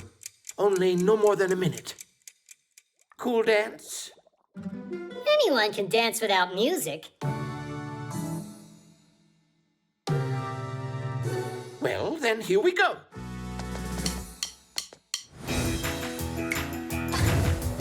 wish I had a big computer that is an enormous screen. I would stuff my big computer with more games than you've ever seen. Computer, computer, computer, you are super. I play my computer and turn it up real loud. I play it all morning, all day, and in the nighttime. But no, that's not allowed. He's got an interesting style, kind of vintage.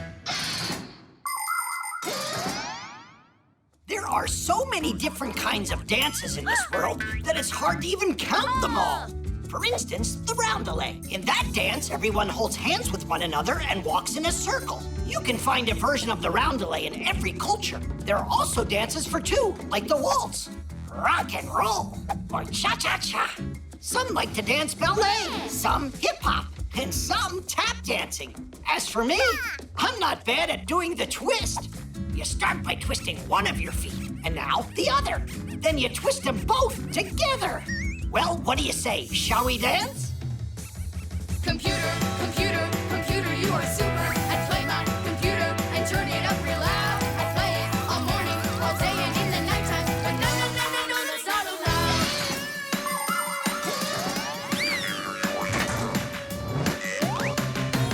I have got a dream that's burning, a dream that I will not forget. As soon as I become a grown-up, I'll live it every chance I get. It's going to explode. Computer, computer, computer, you are super. I play my computer and turn it up real loud. I play it all morning, all day, and in the nighttime. No, that's not allowed. But no, that's not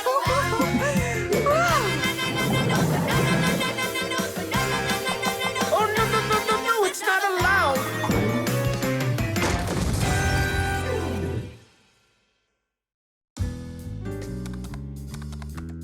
Let's start the experiment for the second time. You two happy? But you gotta admit, it was fun. And not a word about that dance to anyone. Professor Eugenius, where did you learn to dance so well? Alysa, your eyes play tricks on you. Only you twirled so nicely. That was just my leg falling asleep. You know that science and dancing don't mix. Right, of course not.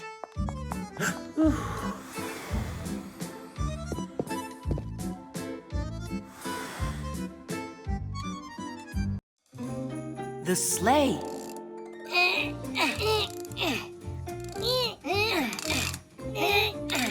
All right, let it drop.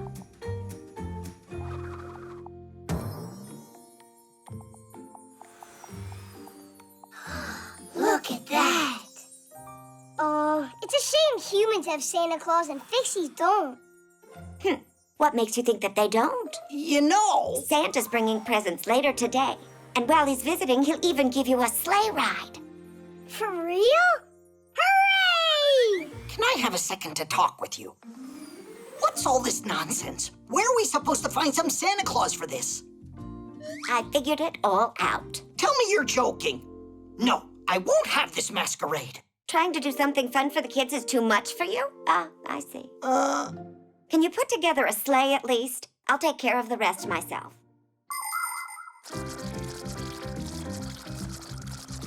Oh, that was a lot of work. Oh, wow! It's a sleigh! Santa Claus really showed up! Where is he? I haven't seen anyone here. Gotta go.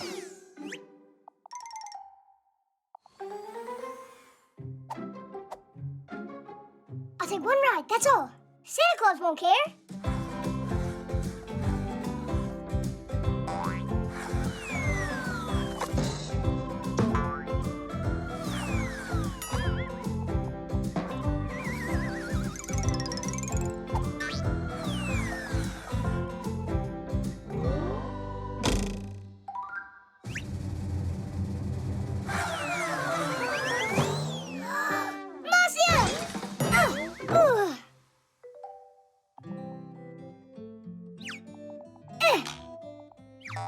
It's really broken. Santa Claus won't even talk to me now.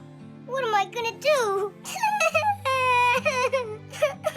Serves me right. Ho, ho, ho!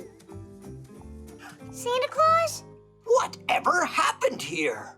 It was an accident. I didn't do it on purpose. It needs to be fixed. Think that you could help me? Uh-huh.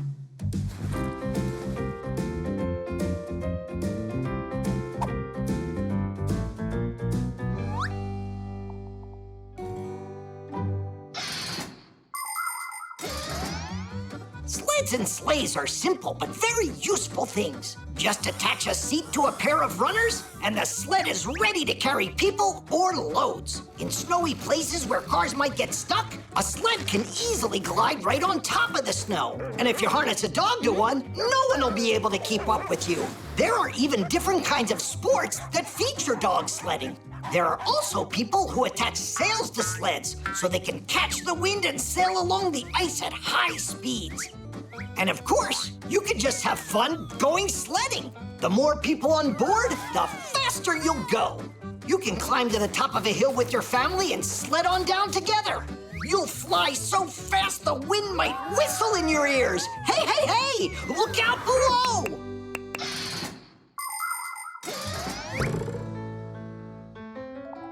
Kadish! Where is my sleigh? Another Santa? I'm Santa Claus. No, I'm the real Santa Claus. You are just an imposter. I think your beard is about to fall off. Now I've got a sleigh ride for you. No, I'll give you that ride. Hey, this is my sleigh. Is that so? I got 2 Santa Clauses at once? Class! Wow, I am so lucky! You certainly are. 2 is much better than 1. Now that's one thing we agree on. Oh, wow. Looks like a Santa Claus party over here. Isn't he cool? Which do you mean? The one that looks like Nolik's Grandpus or our Vassia? So, are you ready for your presents?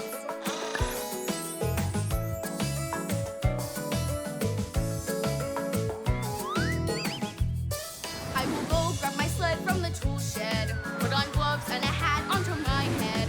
Then I'll go, then I'll go, then I'll go. Oh, the wind is so freezing, it's frightening, as I race down the hill just like lightning. On the cold snow I go. Sleds and saucers and toboggans there. All my friends are sledding everywhere. The hologram. I think it's 7. Yeah. Oh, looks like I've got that number on my card. You're so lucky, Fire. I know, right? Whoa! Chusaka! Hey, Chusaka, no! Aw, and I was so close to winning. I'm so tired of Chusaka ruining our games. Well, you know, dogs like playing their own games. And what? She has to play right here? Help me out. We'll put these back where they were before. Uh-huh. And then she'll just come in and mess it all up again. We need a way to distract her somehow. So, we're gonna feed her, huh? Not quite. We'll make a piece of candy for her. It'll be a hologram here on the phone. Chusaka will be busy trying to figure out how to eat it the rest of the day. That's great. But a hologram, how does it work? A hologram is a 3-dimensional image projected into the air. It looks like a real object from every side, only it's translucent. You can look at holograms in your own home. To do it, you need to make a pyramid out of clear plastic. Any clear plastic box will work. First, cut out the 4 sides and connect them. The next step is to look for a 3D hologram video on the internet. Start playing it and put your plastic piece on top of the phone. Pretty cool, isn't it? Class! It's like real candy. Chusaka, get over here.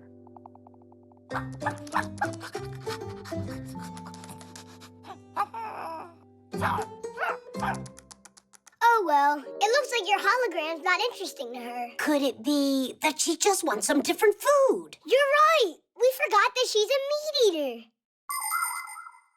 It's done. Quiet.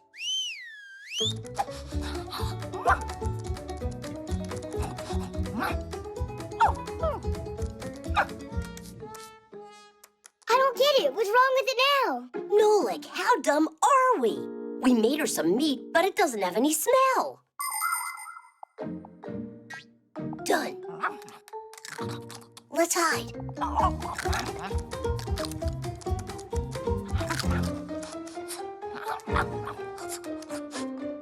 You want to go play now? Uh-huh.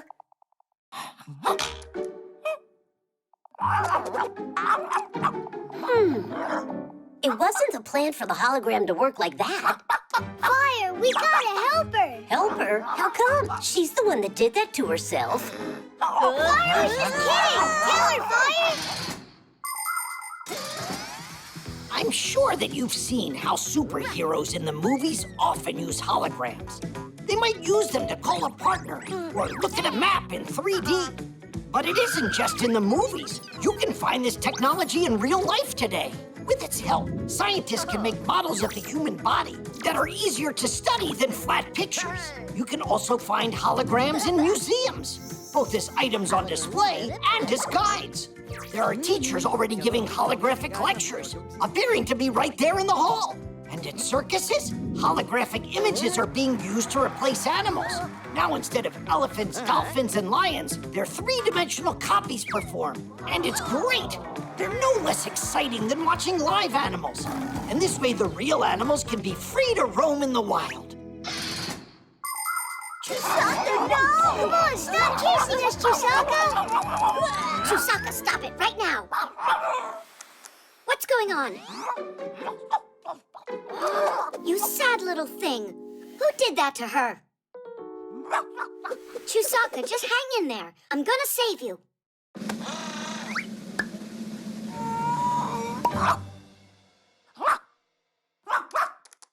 Whose idea was that? We thought Chusaka would get distracted with a hologram, but then she put her nose in there and got stuck. It was her fault. She's the one that kept getting in our way. Maybe you were getting in her way, actually. Fire! Wouldn't the table have been fine for this game? No way in the world. I am gonna play where I want.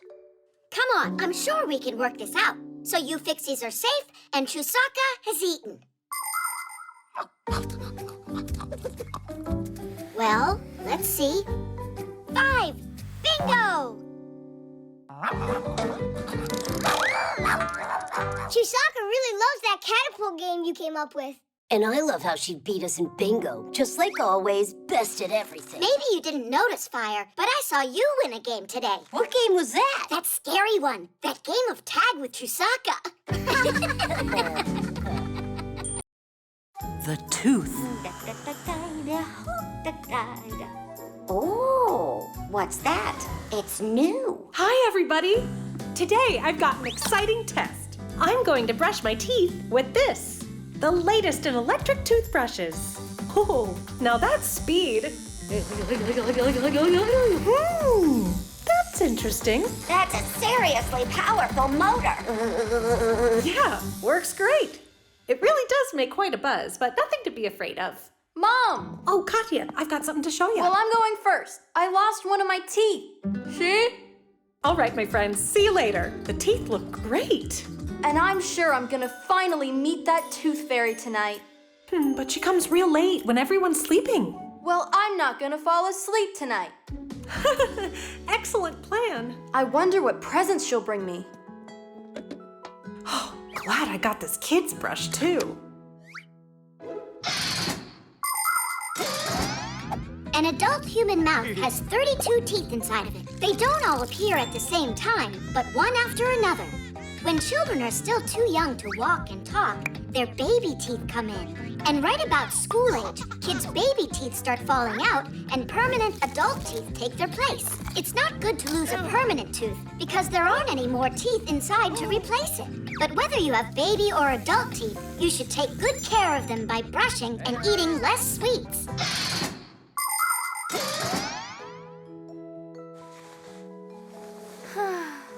She fell asleep.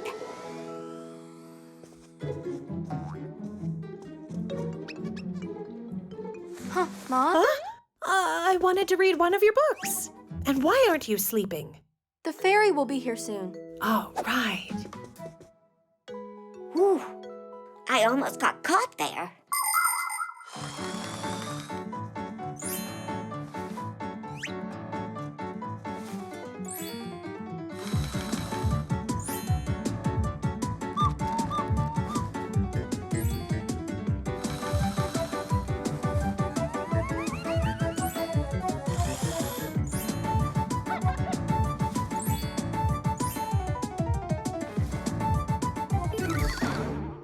If she keeps this up, it'll take all night.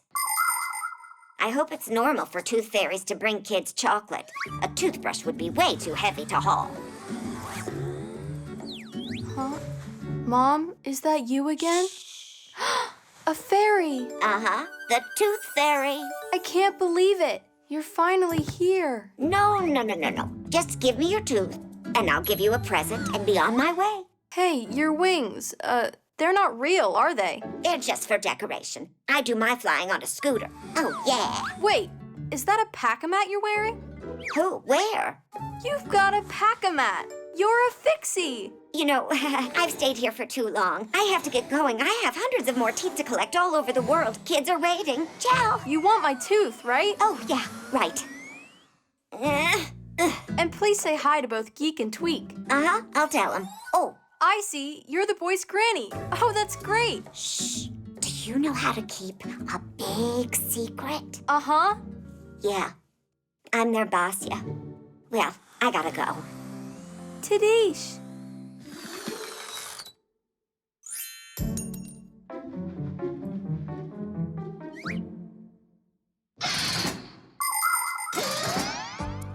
People love to believe in all sorts of miracles.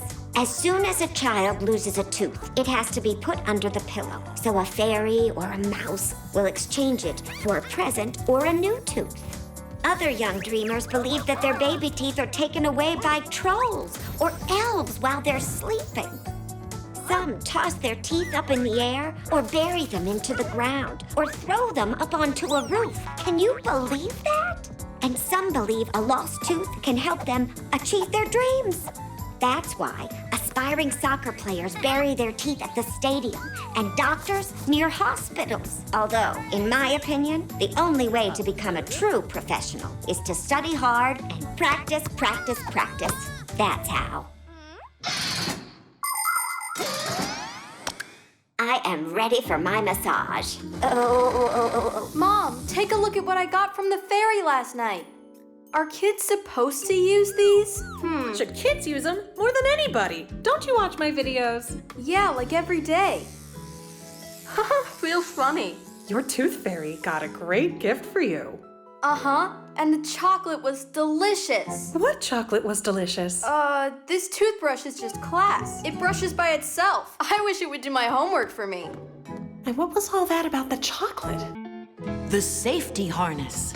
Hey, Nolik, I say we go scare Alysa. What do you think? Yeah, I'm in. All right, let's go. Hey, Nolik, where are you going? What about the rock climbing? We changed our plans for you. Getting some lessons was your idea. You're right. Fire, I'm sorry. I wish we could play our trick, but they invited me. I invited you too, didn't I? But you did it later. You want to join us? No thanks. Fire, are you upset with me? Just go already. They're tired of waiting around. Why did Nolik do that? Just trade me in for the new kids. Just you wait, Nolik. You'll be crying your heart out to be with me. There we go.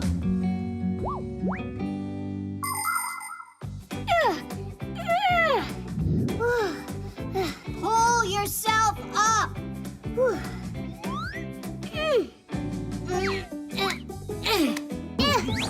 This harness is just getting in my way. Huh? Look where Fire climbed all the way to. And without any of these ropes.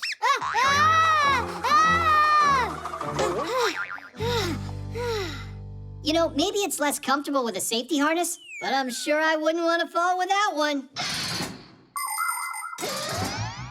Rock climbers wear special belts called climbing harnesses with loops on them. Fastened to one of the loops is a hook with a lock called a carabiner. The carabiner is connected to a secure rope, protecting the climber from a dangerous fall. By the way, safety harnesses, they're not just for mountain climbing. They protect window cleaners on skyscrapers and aerial gymnasts under the circus big top. And come to think of it, a seatbelt in a car is a safety harness too.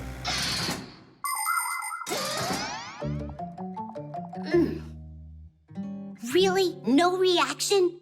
Then wait till you see these, Nolik.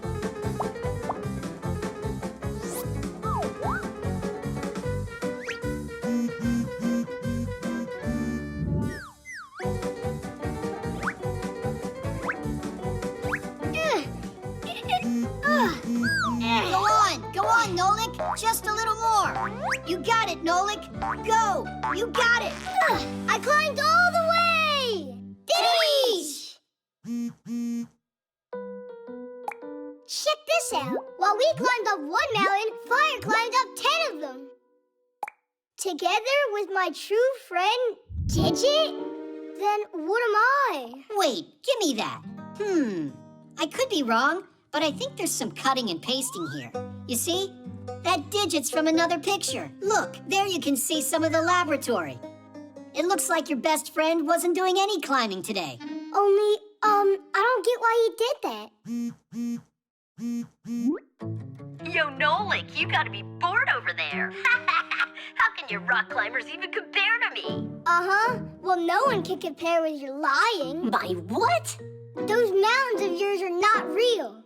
What makes you say that? You're not even wearing a harness. Because I don't need one. Yeah! Hey, stop, Fire. You could fall. I'm not a scaredy cat. Like some Fixies who I know. Quickly, to the laboratory. He could get hurt without a harness. You know what? Let Digit protect him.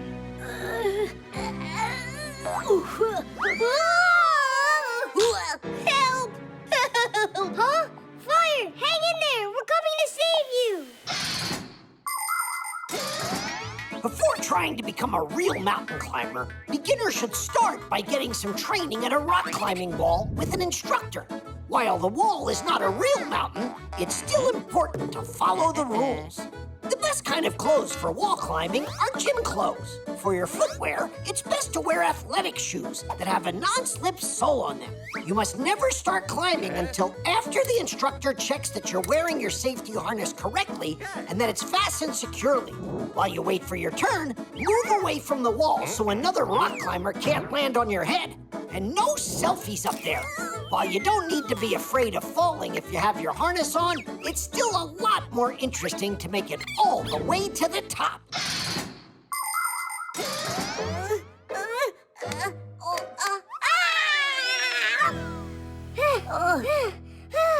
That fall could have killed you.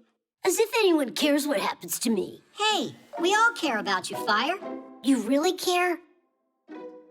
Nolik, you're my best friend in the whole world. Woohoo! When are you gonna tell Digit? By the way, that looks like a good climb. Wanna try it? Only you'll do it the right way this time. Finish! The hook. Woohoo! Simka, look out! Geek, why did you hook the Fixie boards together? Because it's fun to fly in a train. Anyhow, I'm Tweak. Geek's over there. Hello. You really must learn the proper way to use things. You agree?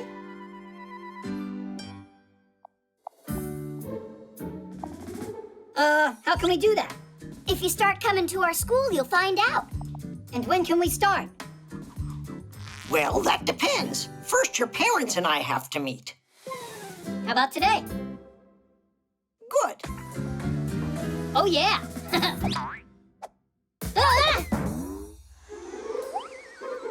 Hooks are not something to count on. Actually, they're counted on every single day. Hooks are not just for hanging up keys and coats. At a construction site, you can see hoisting cranes using hooks to move heavy loads. Fishermen use fish hooks, and mountain climbers use special kinds of hooks with a lock called quick links. With some yarn and a crochet hook, you can make a beautiful scarf. In the movies, pirates often have a hook instead of a hand. And that's not all. Even the beaks and claws of some birds are hooked to make it easier for them to eat and hold on to branches.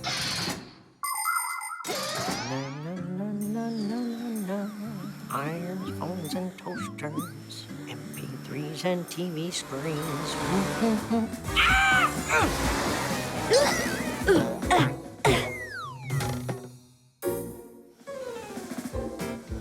Are you all right? You've got to be kidding me. My apologies. So, how many other Fixies have you gotten with this hook? What? That isn't mine. Looking at you, one would think you're a respectable Fixie. Oh, really? Well, someone your age shouldn't be a daredevil in the air. Huh. So you're saying I'm old, is that it? Yeah, not exactly. That's enough, mister.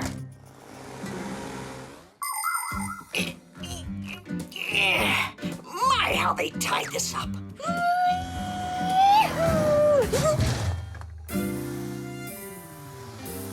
Wait a second, you again? it's you? How did you end up in here? It looks like I missed a turn. Actually, where am I? Well, you're in a laboratory. Let me guess what you're doing here. You happen to work here, right? You're quite observant. At least one of us is. Don't you see I need help? I could get you out if I used the hook, but I'm pretty sure you'd rather I didn't. Just do it.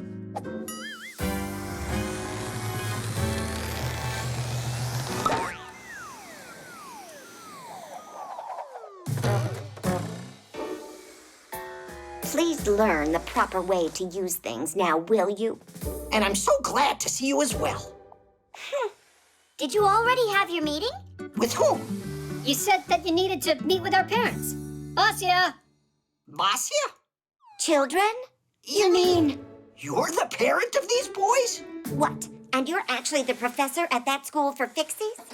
Ha! What an outrage. I believe you forgot something. So this was your concoction? Ha! Chips off the old block. And generally on their very best behavior. You mean like you are? Their grandma. A lot of Fixies are real homebodies, but not me, not this Basia. I've spent my life moving from one place to another. I've been all over the world. When I lived in Paris, I screwed into one of the legs of the Eiffel Tower as it was being built. And in Great Britain, I fixed a tea kettle for the Queen of England herself. It was lots of fun, although sometimes I did feel lonely. But then everything changed the day I found a pair of gears at a dump. They were a little rusty, but quite nice, and a totally matching pair. I cleaned them and put them into a mechanical clock, and then kaboom! They turned into Geek and Tweak. Now we live all together as a happy family in a human apartment. But we might not stay for long, because we're always on the lookout for our next adventure. It looks like Grandpus hooked you in with that hook now, didn't he? Yeah, quite literally. I hope you'll remember that it was I who saved you with this thing. It was funny. I was thinking to myself, who's this mean old man that's dragging me? And with all that yelling of yours, I thought I'd go deaf. And what about Fixie School? Can we start going there? Why not? There must be a thing or two you could learn from the professor. But please, without the jokes, okay? We can't guarantee that, but we'll give it our best. Teach! The guitar. I'm off to the store. I'd appreciate if you'd wash the floor and do the dusting while I'm gone. Then who's gonna do what? We can decide like we always do. All right, whoever wins gets to do the dusting. Rock, paper, scissors. 1, 2, 3. I'll start in the office. Dust, here I come. This is unfair. What do you mean? You lost. We both saw it. Yep, I know. Do you hear that? What's that noise? A guitar? Uh-huh. Sounds like Dad's doing his dusting. Simka, where you going? She's a music fanatic.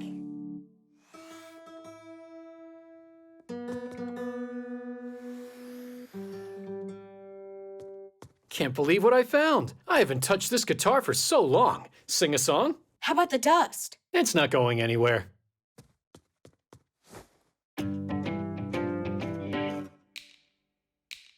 My glass is cracked, now I can't see.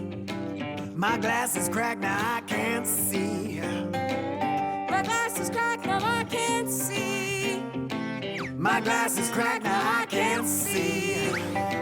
My glass is cracked, now I can't see a single thing in front of me.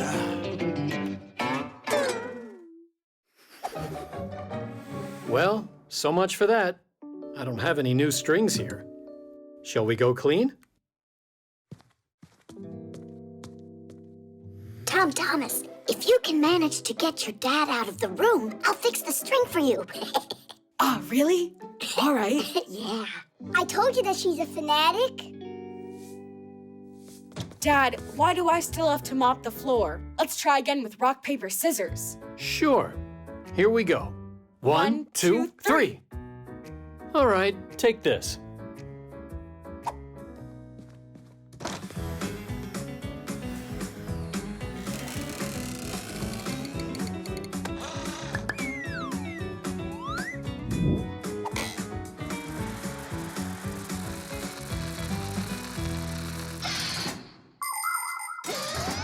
You can take a guitar with you anywhere you go. To your friends, to the country, or on a camping trip where you can sing songs by the campfire all night long. By the way, did you know that a guitar is called a plucked instrument? That's because the player plucks its strings with his fingers. When plucked, a string starts vibrating, producing a beautiful sound. The thinner the string, the higher the sound, and vice versa. To play a melody, you need to press the strings down onto the wooden neck, which is also called the fretboard. The guitar has many relatives: ukulele, banjo, dumbira, lute, and even balalaika. There are a lot of them, but the one that I like the most of all is the powerful electric guitar.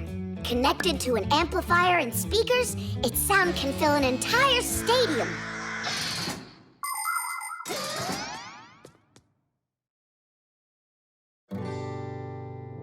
Class! Oh, whoa! How did you fix that? There was an extra string in the drawer. Then let's go back to singing? I'll get new glasses, then I'll see. I'll get new glasses, then I'll see. I'll get new glasses, then I'll see. I'll get new glasses, then I'll see. I'll get new glasses, then I'll see everything in front of me. I will see, yes, I will clearly see. With these brand new glasses, I'll be free. But I'm not sure how happy I'll really be if I see that you have been sneaking with me. I got new glasses and I see. I got new glasses and I see. I got new glasses and I see. I got new glasses and I see. I got new glasses and I see that you ate all of my candy. Why'd you have to do something like that? Mommy, Dad and I were singing a song. I can see that. Did you like it? Of course I did. And I really like how everything is so clean. Sorry. We were just about to get started. That's wonderful. And I'll play for you. 'Cause cleaning to music is fun. The pump.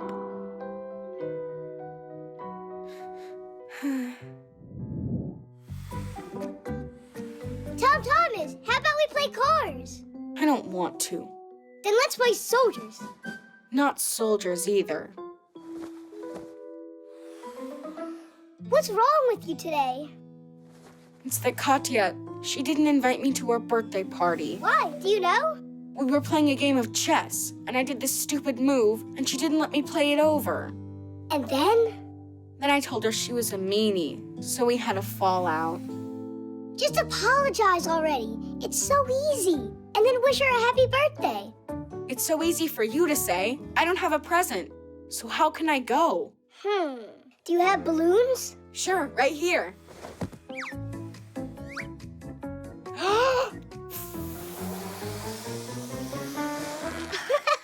Tell Kati you got her a sausage for her birthday. I can't bring this, can I? Wait a sec. I know a way that you could turn that into a doggy. Show me. Have you ever seen long balloons that look like sausages? It's possible to make animals, flowers, or even people out of them. Making things out of balloons has got a name. Twisting. That's because if you want to make them, the balloons need a twist. Take a balloon and inflate it, but not all the way. You need to leave a little bit of room for air to move. Otherwise, the balloon might burst. Make 3 short sausages at one end of the balloon. Next, fold and twist the 2 of them that are closer to the center. That will be the head and the ears. Now twist some more to make the neck, front legs, and the biggest part, the body. Then comes the back legs and the tail. And that's it. The doggy is done. Now go and try to do it yourself.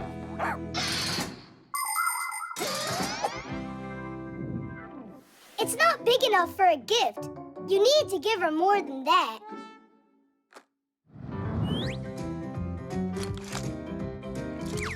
The robot. A broken one? You think this car would be good? Maybe that could work. Oh, I forgot about this. It's a ball for exercising someone gave me a while ago. That'll work. Only you need to blow it up. It's prettier that way.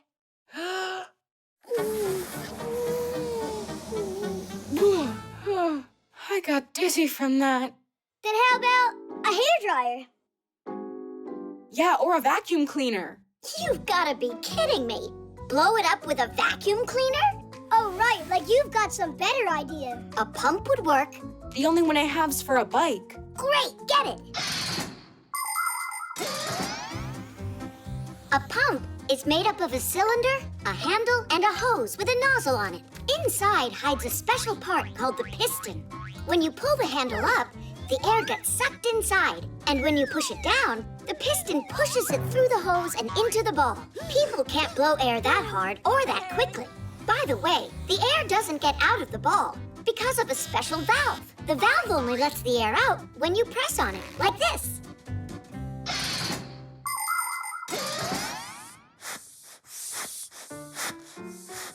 What inspired you to take out that old present after a year? Tom Thomas is going to give it to Katya for her birthday. Are you guys serious? You're gonna give her some old thing you don't want? Come on, Simka. The ball's practically new. I'd say used is more like it. A present is something you should put your heart into. And what did you put into that? He put the air in it. Look how he's pumping. Anyway, you can't give presents like that. Yes, you can. No. Yes. No. Yes. Ah!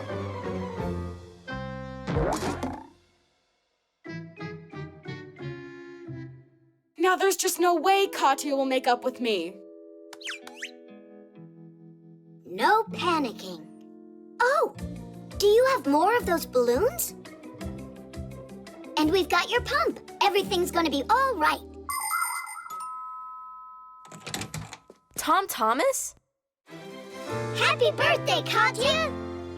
Happy birthday. Thank you. They're really pretty. And please forgive me about the chess. And you forgive me. Kitties! Katya, how about we never fight again? All right. Peace. While you two are not fighting in here, there, your cake will be eaten up. Nolik, what, are you worried that you're not gonna get any? The touch screen.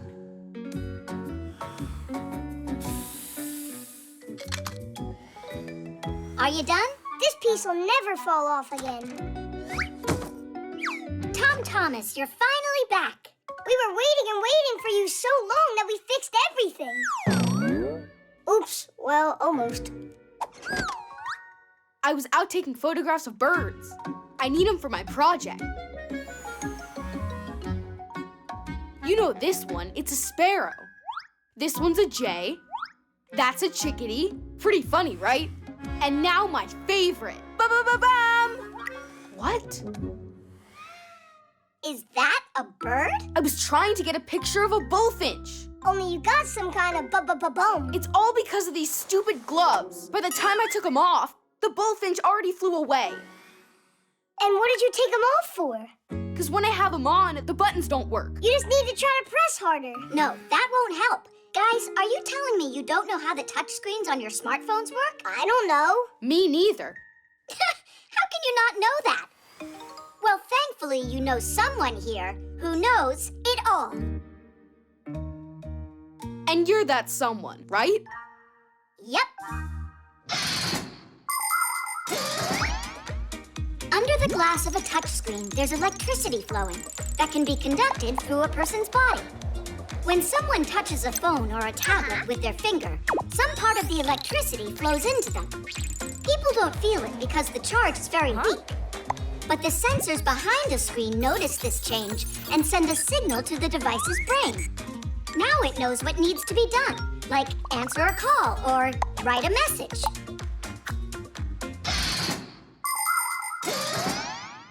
Your gloves are made out of wool, and that means no electricity can go through them. But if they were made out of some material that was a conductor, for instance, like this foil. Let's wrap it around his finger.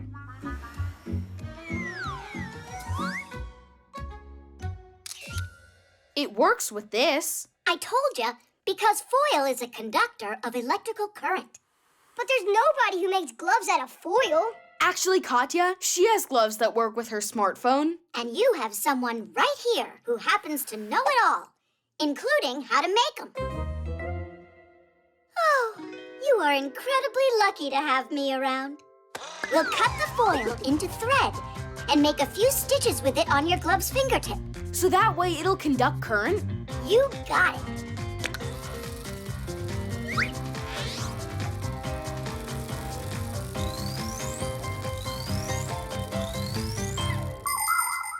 It's all done. Thanks so much.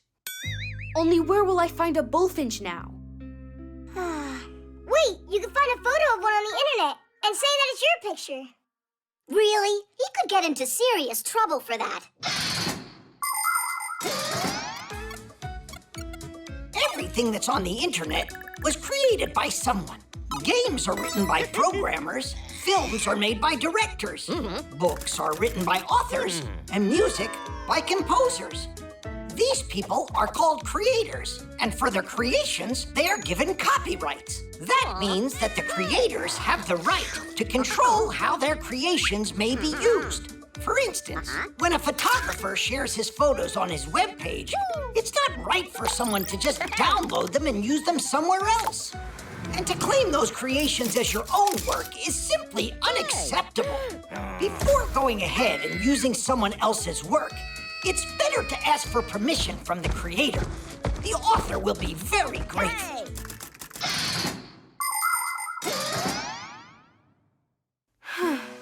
What, did I do all that for nothing?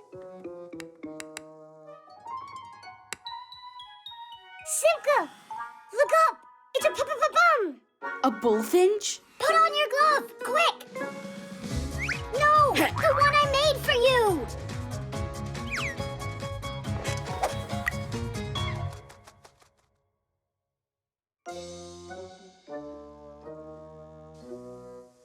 Why'd you scream for me to put a glove on anyway, when I'm inside? That was the order of the one who just happens to know everything. Oh, you're right. Actually, I'm so lucky to have her around.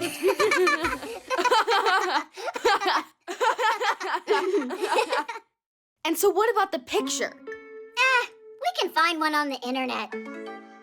Just don't forget to put the photographer's name right under the picture. The tower.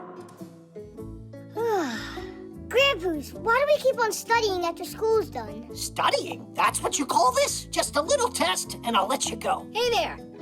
Are you still studying? We just came to say bye before we head on our way. We're about to head out on a journey. Cool. Alone? Of course not. Basia's taking us. So, Simka, you gonna miss us a lot? Not at all. Will you be away for a long time? Might be forever. Forever? Oh, it's not right. You can't just get up and go like that. It's not us, it's Basia's idea.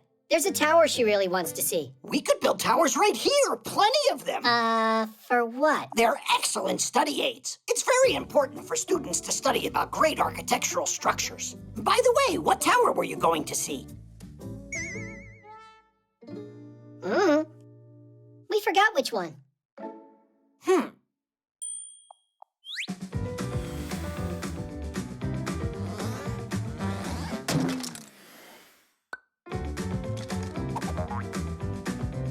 Why are you standing there? Come give me a hand.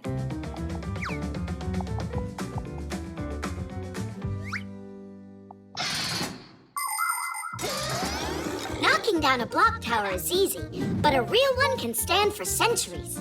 Before building it, the engineers look for a place where the ground is sure not to sink. The architects make a 3D model of the future tower. Then builders pour a concrete foundation and build upon it, floor after floor. If the crane is no longer tall enough, extra sections can be added to it. And if the tower is going to be very tall, then parts can even be delivered by helicopter. So, was Basia talking to you about this tower? All right, then we'll build something new. Maybe we should just look at photos. If you would rather not build the tower, you can go take the test. What was I thinking? I know what to do. Exactly what we need.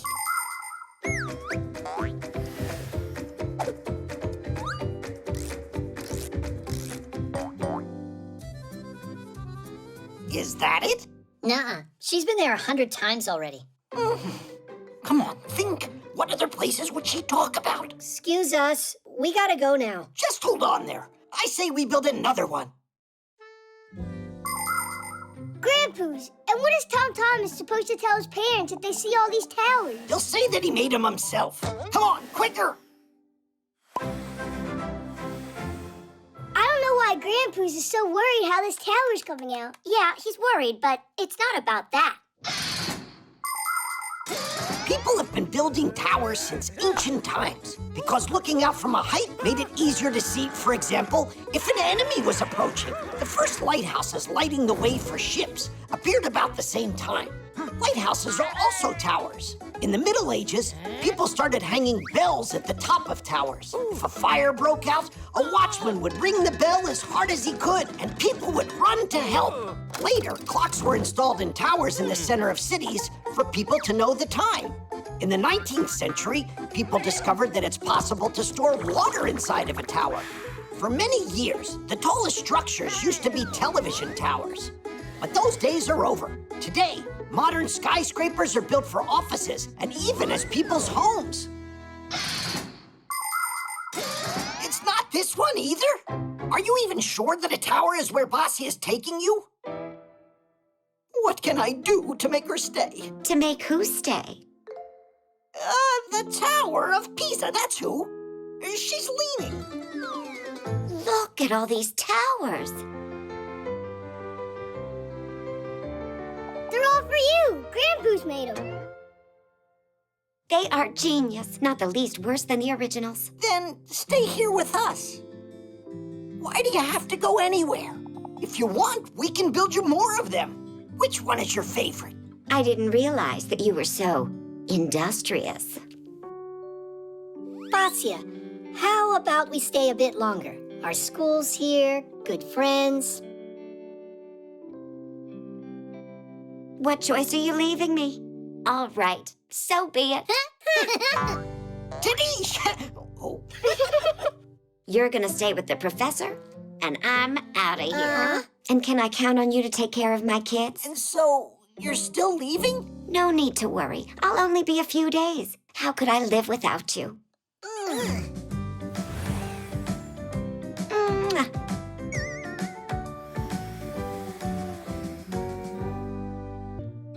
Perpetual motion.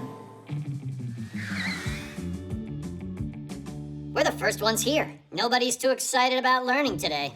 Hi there, Tweak. Hi there, Geek. Bye, Tweak. Bye, Geek. We got school now. Where are you going? Digit is taking a well-deserved day off. Huh? Take a look at what he made. Wipers to clean glasses off? That's what he thought of? If you just make a thing like that, you can get off of school for a whole day? Let me see you come up with something yourself. Actually, we've been working on something already. Whoa! You two were making your own invention? Yeah, only it's cooler than your wipers. How interesting. Can you bring it into class? Yeah, tomorrow. No problem. That'd be great. But for now, you've got a lesson.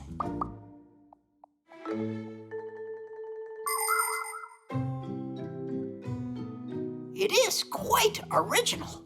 But yesterday, I gave you the day off class so you could get some rest, not keep working. By the way, I thought the twins were bringing in their new invention with them. Here I am. Where's Geek? Geek will be here soon. But we don't have to wait. And here's our perpetual motion machine that I'll be showing you today. Perpetuum mobile? What? Sounds very intriguing. I can't wait to see it. Are you ready? Ta-da! Now we can go home, right? No one ever invented a machine with perpetual motion. Just imagine how great it would be if we could have perpetual motion machines. You start the machine up once, and then it would continuously move heavy loads, push water through pipes, or create heat and light, all without ever stopping, charging, or refueling. Scientists have been trying to create this kind of machine for ages, but so far, they have never been successful, because the very idea of perpetual motion goes against the laws of physics. Stop trying to be so smart. Look, it's working, isn't it? I gotta figure out how. What's there to figure out? All that matters is that we promised, and we did it. Examine it if you want. And Tweak, you're free to go. But he'll break it if I go home now. Well, then stay if you'd like.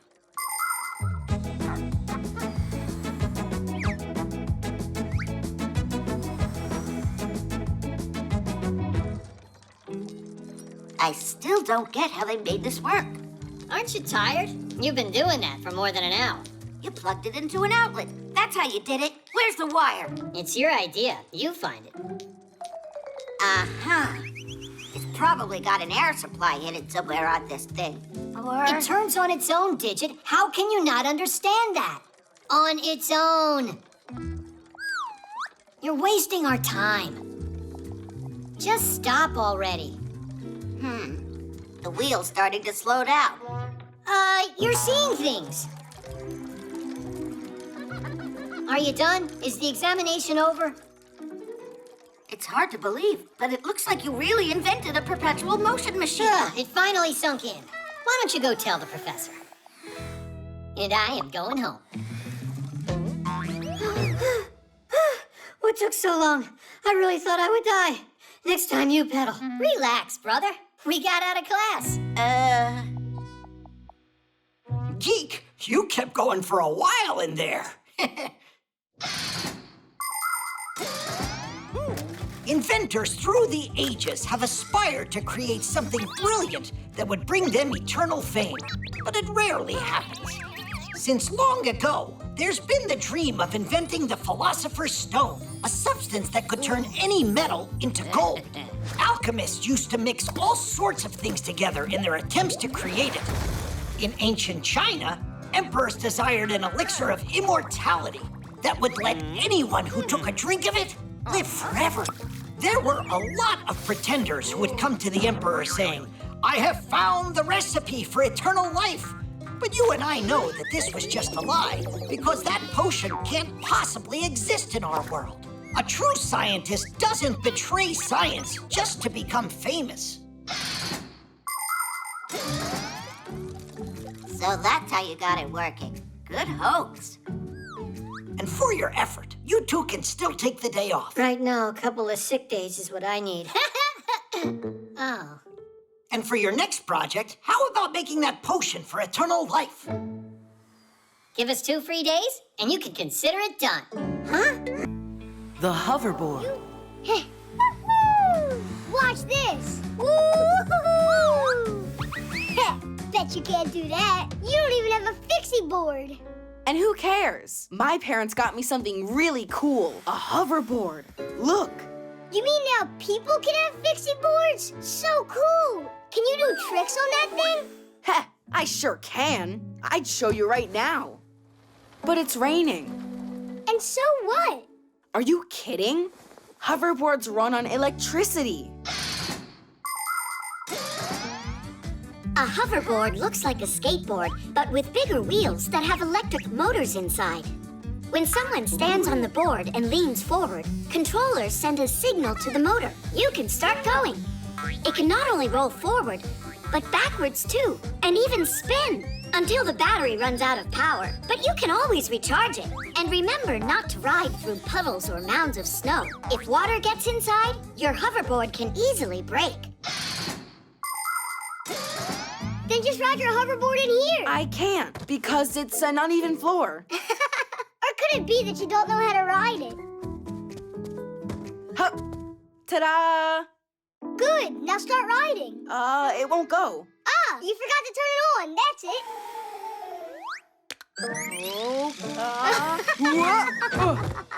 Don't laugh at me, Nolik. It's the floor's fault. I'd even fall off a scooter in here. Uh-huh, whatever you say.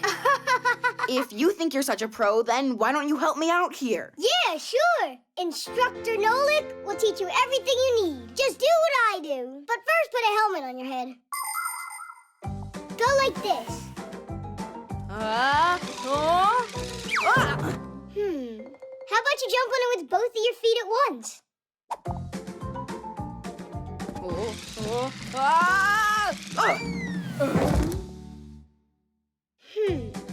How about jumping on it backwards? That's scary. Don't worry. Just close your eyes.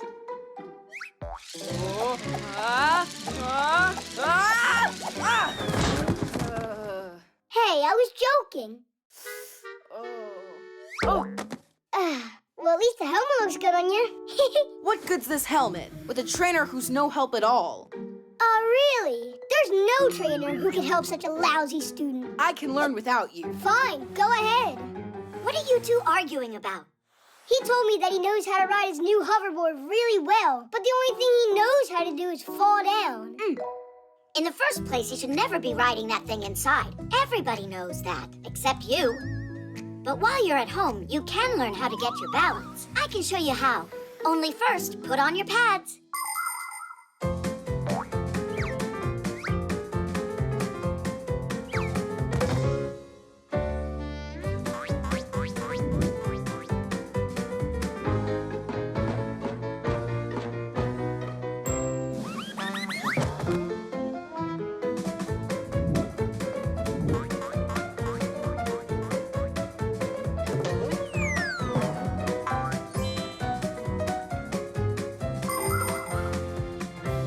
Class! Simka, you're a really great trainer.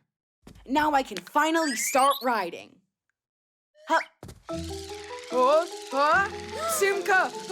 I can't stop! Wait, where are you going?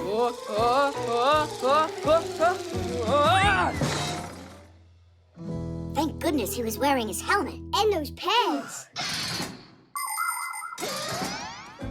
On segways, hoverboards, and electric scooters, it's easy to pick up speed and fly like the wind. That's why when you ride any of these vehicles, please do it with care. Always wear protective pads and a helmet. While you're riding, it's important to pay attention to what's in front of you and to your sides. Someone could suddenly appear from around the corner. If you get to a road that you need to cross, you have to get off of your vehicle and walk it. Remember, you're not the only one out there, and you have to share the road with others. Everyone should feel safe.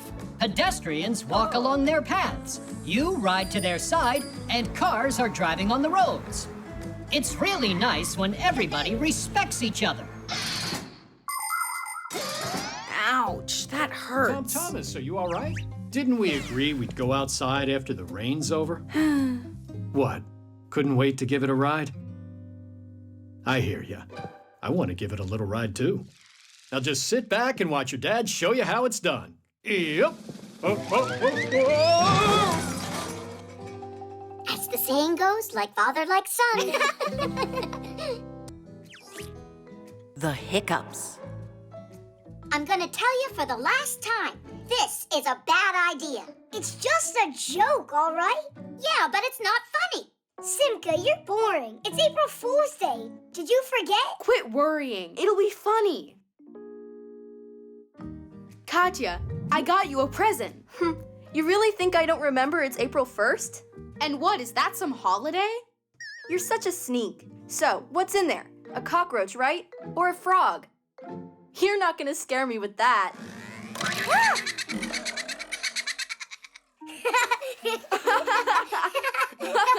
Come on, what is wrong with you? Haha, we got you, April Fool. You scared me half to death, you two.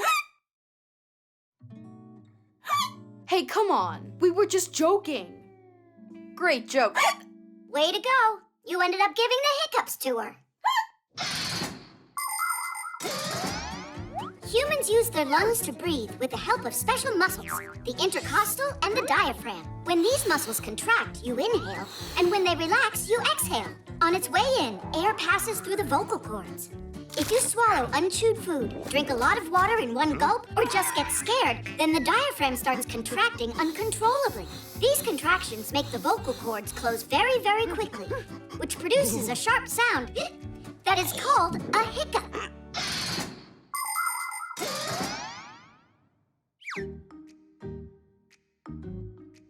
Looks like they're gone. You see, Simka? No need to worry. Thank goodness, but you shouldn't have done that. They're back? Katya, you gotta try holding your breath.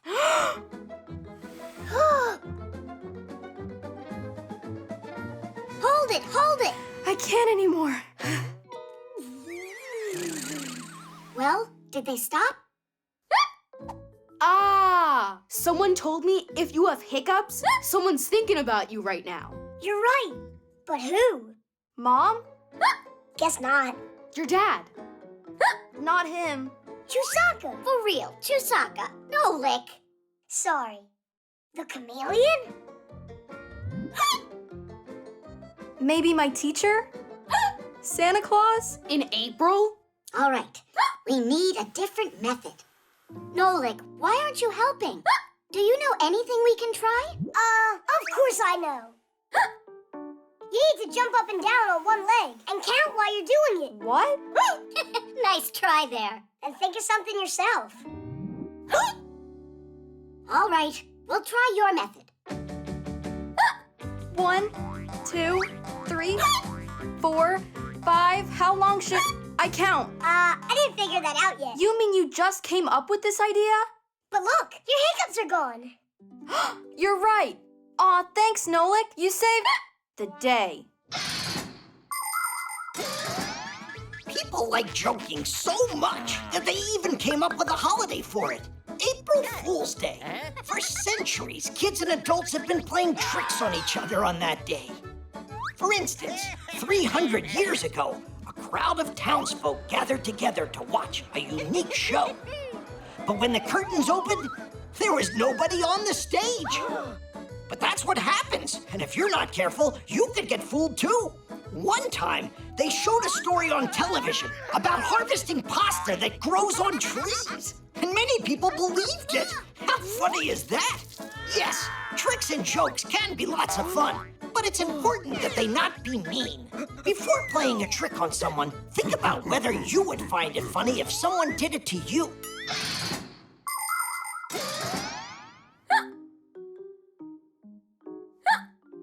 I heard that once there was this guy, he had the hiccups for 100 years. And was it the poor old guy's friends who scared him? An idea. You need to eat something really sour. Do you have a lemon? Thanks. Why don't you eat it first? Why would I? You got the hiccups. It's all because of you and your stupid tricks. Well, it's not my fault that you can't take a joke. Ah! What was that? Happy April Fool's Day. And now it's you, Katya? Well, at least your hiccups are gone. Huh.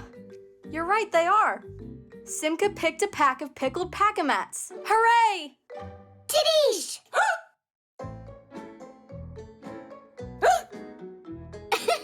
I guess the hiccups are contagious. Just don't worry. I have a surefire way to get rid of them. The parachute. Pass it, Geek! Actually, I'm Tweak.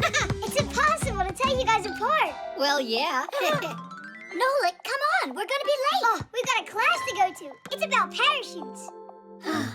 Hey, actually, me and Geek are the world's best Fixie parachuters. The world's best? And we can teach you how to jump. Thanks. Another time. We'll just take one jump. Then when you get to school, you'll be the most prepared of all. Simka, it'll only take a minute or two, and it'll be awesome. And you really know about parachutes? Uh-huh. A parachute looks like a big umbrella. Before jumping, it gets folded up and packed into a backpack. Then, during a jump, it is released with a special mechanism, and its durable fabric instantly opens up into a canopy. Air stops it from descending too quickly. So even a big person shouldn't be afraid of crashing down. But still, skydiving is no joke.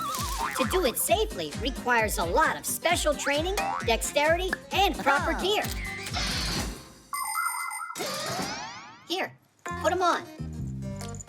Don't worry, they're super high quality. You gotta take off your pack-a-mat. Simka, nothing's gonna happen to it. All right, just one jump. Don't forget, when you want the chute to open, tug the ring hard. Well, let's do it.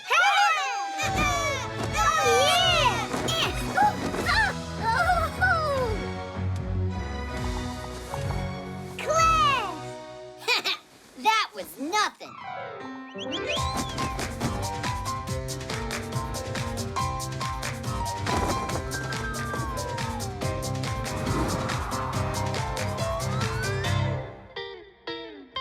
What do you say? Is your school this much fun? We're late for school. Hurry up. What's the hurry if you're already late? Now it's time for the most interesting part. Oh, it's scary. You mean scary good, right? Did you two go nuts? If we jump from up here, we'll die. That's it. I've had enough. Nolik, let's go. Wait, how did we even get up here? We gotta get our pack-a-mats. Oh, yeah! Hey! Come on, jump! You gotta bring our pack-a-mats to us. No, they'll open. Just jump. You heard me wrong. What, are they waiting to show us some formation? Uh-huh. Cool, guys. Please bring our pack-a-mats to here. Join you? Ha! No way! We're not climbing back up. They don't understand anything. Nolik! Give the ring a tug! The ring is stuck! Marcia! Try the reserve!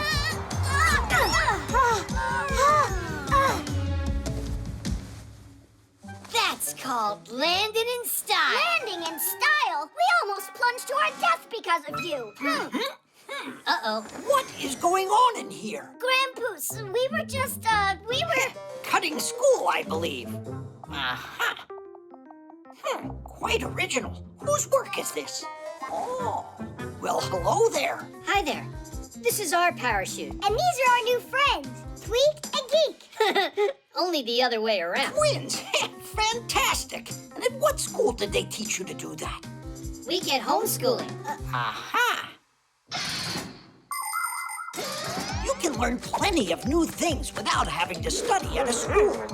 There are human children all over the world that are homeschooled. And some Fixies, too. Both of these ways have pluses and minuses. For instance, you might not get called on in a class with lots of pupils. But at home, where you're always face-to-face with the teacher, you've got to be well prepared. And what about having classmates, you wonder? Isn't it more fun to study together? Well, when I was a schoolboy, I actually loved to hide from my classmates on occasion so I could wrestle with a difficult problem in peace and quiet. The truth is, the most important thing is not whether you study at home or at school. What matters most is that you give it your best no matter where you're studying. You know what? You think you might like joining our class? We could really use students like you in there. Do you have pack-a-mats for us? Yes, you'll get them, only after the exam. And Fixie boards? Those you can pick up right away. The shirt. Hey, wait! I came up with another joke. A Fixie clown got kicked out of the circus for acting screwy. Get it? A Fixie screwy. Come on, Geek. We gotta go now. That iron won't clean itself. Oh, wow! Is that cotton candy up there on that stick? It's just plain old cotton. I was kidding you. It's what they make clothes out of. Wrong. Cotton balls just grow into clothes. Is that true? You see this ball over here? We can grow a whole shirt out of it. Right, Geek? And the timing's perfect. We could get a great harvest out of this one. But we gotta go clean that iron. That stinks. How about this? We'll tend to the shirt here, but the iron's on you. What do you say? But I want to see how you guys grow it. You mean you want us to do all the work and you just get to watch? Is that fair? All right, I'll go and do it. Woo! That was a lot easier than I thought. I can't wait to see his face. People love to buy clothes, but not everyone takes good care of them. If their clothes get stained or ripped, they'll just throw them out. A ton of things end up at the dump for no good reason. To reduce all of that waste, you need to wear your clothes with care and handle them properly. Don't wash your clothes too often or in very hot water. The same goes for ironing. By the way, if you dry your wet clothes on hangers, then you won't need to iron them at all. And if you do have something that can't be cleaned or mended, don't just throw it into the trash. Take it to be recycled instead. Those old things can be turned into a car seat, building materials, or some new piece of clothing. Cool, isn't it?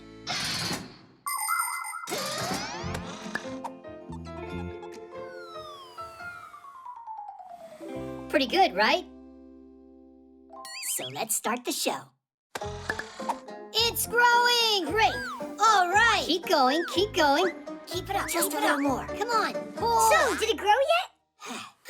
Where's the shirt? I don't see it. That's just a thread, you guys. It's because we just started. And what about you? Did you clean everything? Then you need to get back to work. Oh, break time. Break time? What do you think we should do next? Did it grow yet? I think you should check back when you've finished half of the iron. All right. You really got him good.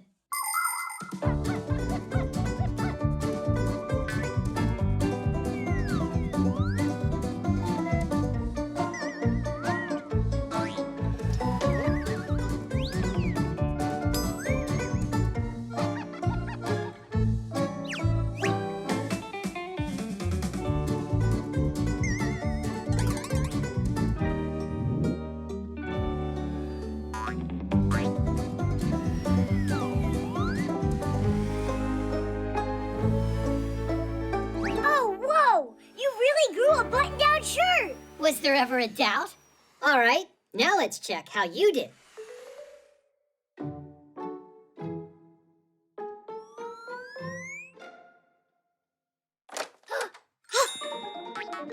Wow!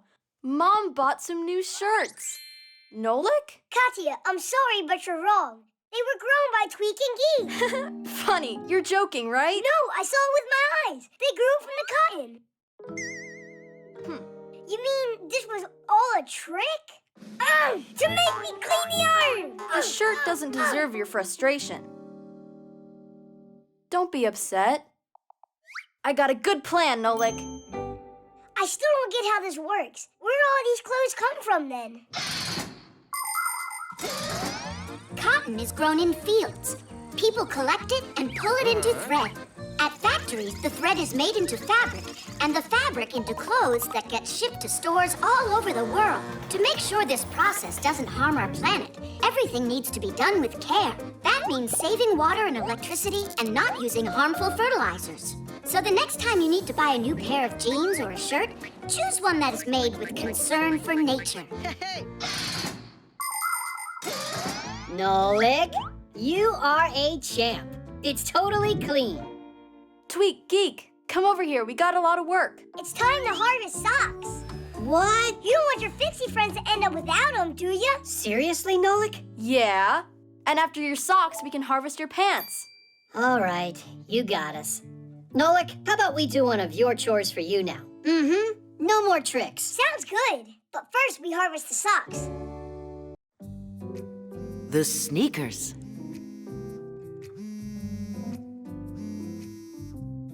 Good morning. How are you, Katya?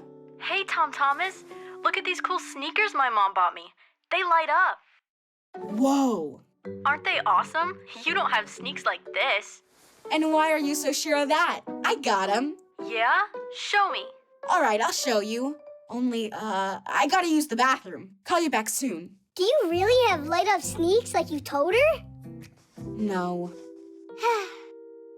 But you know, I have these two friends. They can make almost anything in the world. Light-up sneaks included. Or maybe they can't do it?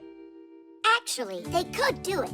They would be no problem. Just attach the little lights and you're done. All right, Nolik, you get the batteries. And Tom Thomas, you get your sneaks. Uh-huh. And I'm off to the laboratory to get light-emitting diodes.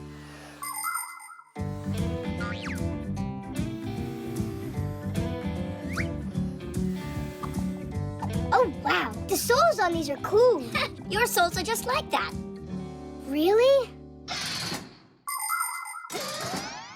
The soles of sneakers are made out of a special material that is very springy, or scientifically speaking, shock absorbing.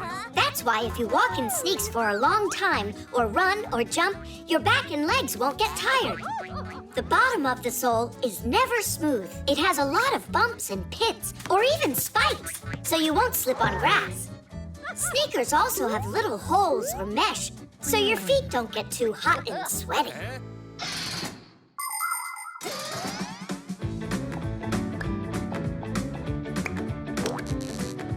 Diddish! Call Katya. So, where are your sneakers? Show me. Here. Whoa. And my lights are so much brighter. But I can turn mine on with a remote. Watch this. They're on. Up. They're off. Ha! Mine turn on and off when I jump. I don't believe you. Oh, Katya, can't see you. What's wrong? Huh? Tom Thomas? Hello? What? The lights on your sneakers. That's not how they work. Don't I have these really good friends who know how to make anything in the world? Yeah. Hello? Hello? Tom Thomas. Oh, everything's working fine again. Watch this. Hup. Now they're on. Hup. Now they're not. Hup. They're on. Hup. They're off. Hup, hup, hup. Well, you know, I bet your shoes can't blink. Well, you lose. And my sneaks don't just blink. They can change colors, too. Tom Thomas? Don't you know how to do it? We don't. These lights have one color, that's all. Just one last thing for me. Can you see me? Ugh. Nolik, I got it. Grab your paint gun. Uh-huh. Look, now all the lights are white. But if I want, they can be green, or they can be blue, or I can make them orange if I want to. Or they could be purple, or light blue. Or yellow.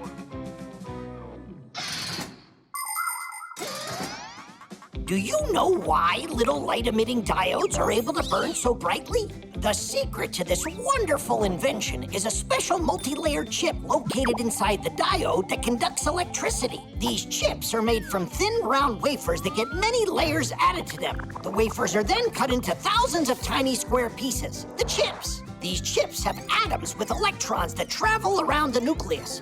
The electrons are able to transport electricity. When electricity's run through the chip, the electrons get pumped up and immediately start jumping from their places, leaving little traces behind them. When another electron bounces into those empty places, it lets off a little flash called a photon. And these photons, they're the light coming out of the diode.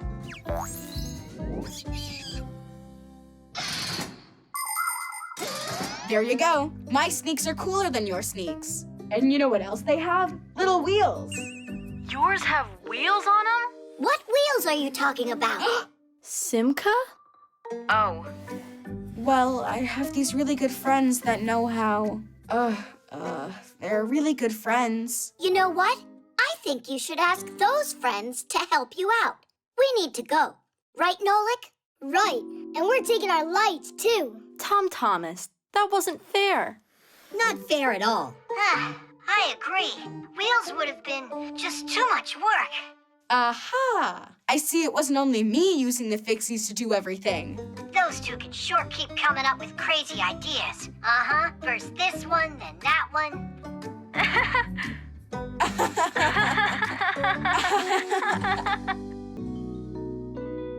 The air conditioner. Hey, Greenie! Peekaboo! Woohoo! Here, kitty, kitty.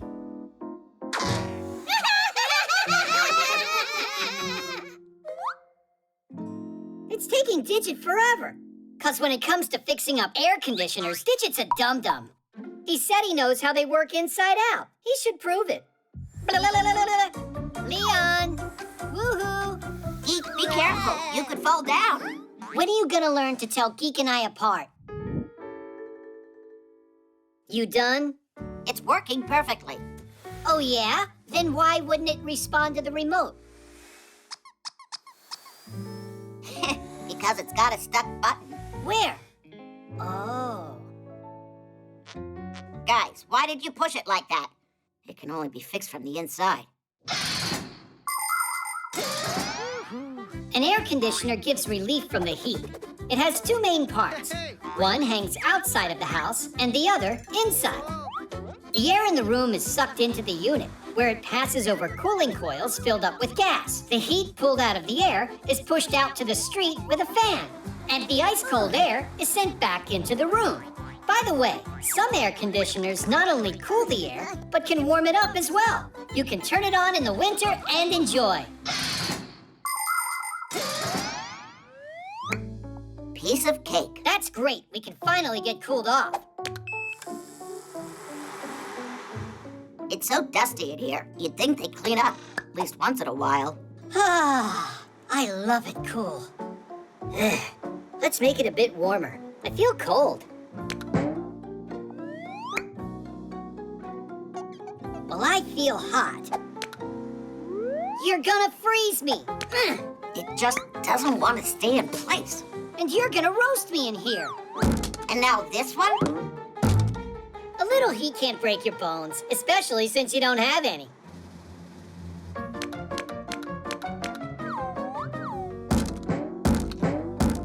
Come on, guys! What are you doing? I don't need the remote to fix this.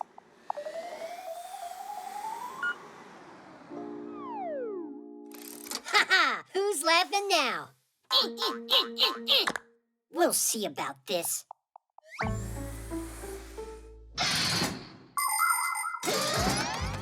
It feels good to be in a room with an air conditioner in the summertime, but it's better not to sit directly under one. You might end up catching a cold and spending your vacation stuck in the house. It's also important to remember that an air conditioner doesn't freshen the air, but rather recirculates the room's air over and over.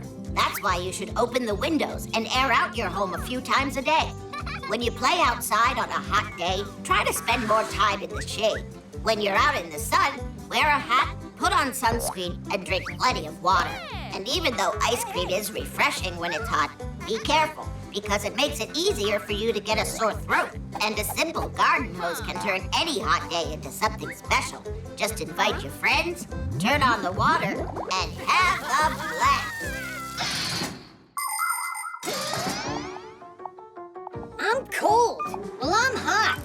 It's cold. No, it's hot. So that's what's been going on. And they call themselves Fixies. Will you stop it already? You're gonna completely break it.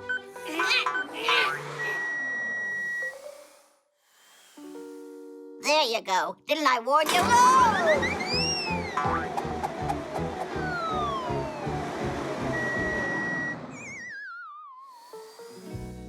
Oh, Oh, help me!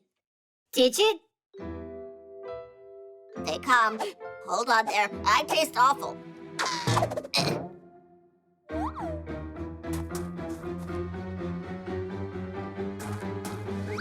No! Someone help!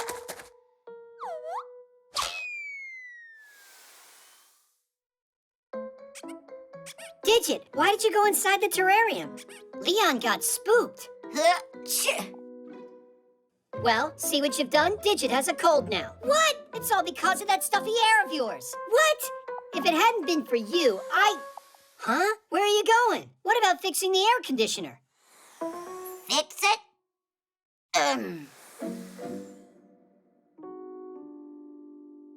Didn't Digit talk about how he knows air conditioners inside out? He's just upset he almost learned chameleons inside out.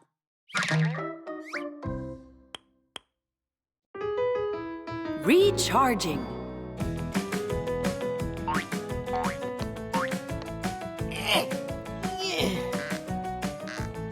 If you'd be so kind, could you please tighten those up faster? Are you tired, Professor? Not at all. Only we're not in the same good shape we used to be. We? As a matter of fact, I am still in awesome shape. Fixie elders like yourself can just use an appliance to recharge. Only if you agree to come and join me in there. You can count me out. I prefer actively recharging. But you certainly can't handle this. Are you serious? That's what I do every day at home. Oh, really? Based on your shape, I'd never have guessed. Oh, are you done? I'm only doing my warm-ups. What is this? Oh, a wireless charging station. What a lucky break. I'd never outlast him without it. What'd you say? I said, should we continue charging up?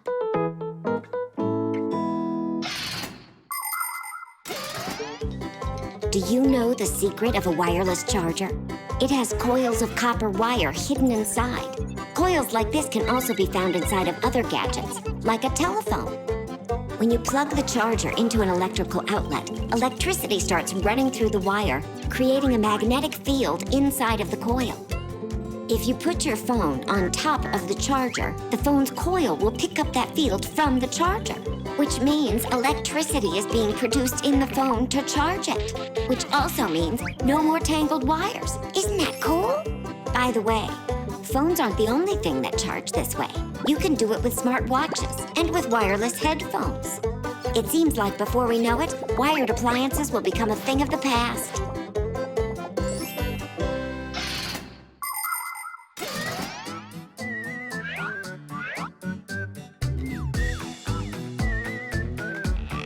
Are you ready? Ready. Let's go. If you want to stay real strong, energize the whole day long, keep your day from getting sour. Routines are the key for getting energy, for charging up with power. Charge those gadgets round the house, tablet, telephone, and mouse. Don't forget to charge your car, or you won't get very far. Charging is the one thing they need to keep on running. Are you tired? Not one bit. When you feel the need to eat, try to stay away from treats. Find some good food to devour. Eating healthy food will elevate your mood and charge you up with power. Charge those gadgets round the house, tablet, telephone, and mouse. Don't forget to charge your car, or you won't get very far. Charging is the one thing they need to keep on running. Do you give up? Not a chance in the world. When the working day is through, you know what you have to do.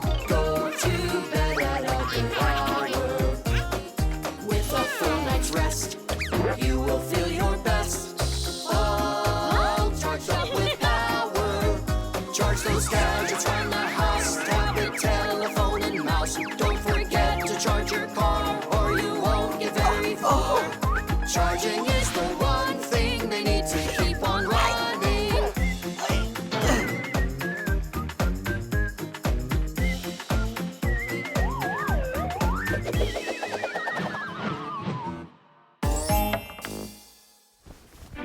Professor! Hey, what's going on? You are heavy.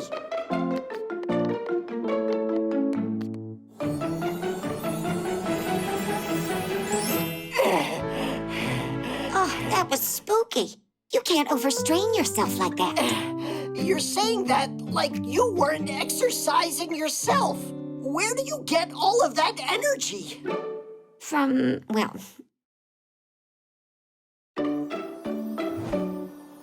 Wait, is this a wireless charger? I should have guessed that. Just a little unsportsmanlike trick. It sure was. Please, don't be angry. Perhaps another round? No cheating, I promise you.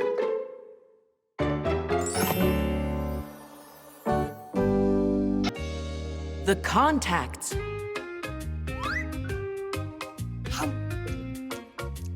Shh, Mom's about to stream her broadcast. A live show? Does that mean I'll be on it? Hey, kids, I have to run out. I've got 10 minutes before my live show, and there's no sound in here. Ugh, I don't see how I can get this fixed in time. Maybe I could take a look? You really know how to fix them? First, isolate the issue, determine the reason for the issue, and fix it. 1, 2, 3 to Deesh, and now it's all working. All right, why don't you give it a try? I've got my tools upstairs.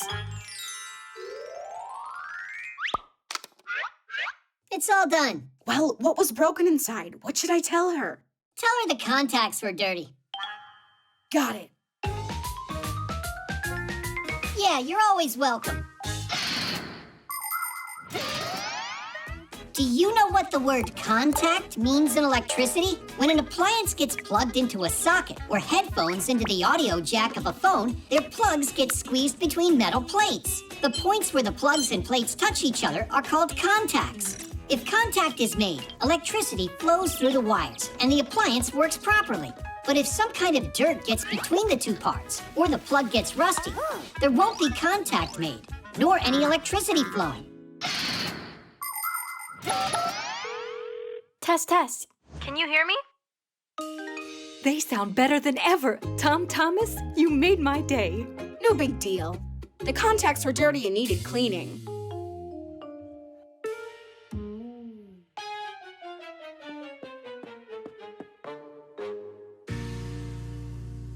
Now what's wrong with this? Let me take a look. I'll fix it for you. All done. A dirty contact. Aha! I'm a master. You're a braggart, that's what. I'm trying to help your mom out. Or would you rather her show gets canceled? Thanks so much, Fixies. Katya, why have you kept this secret? Those are golden hands you've got. That was nothing at all. At home, I always fix things. Like our laptop, our dishwasher. The pack-a-mat. The pack-a-mat.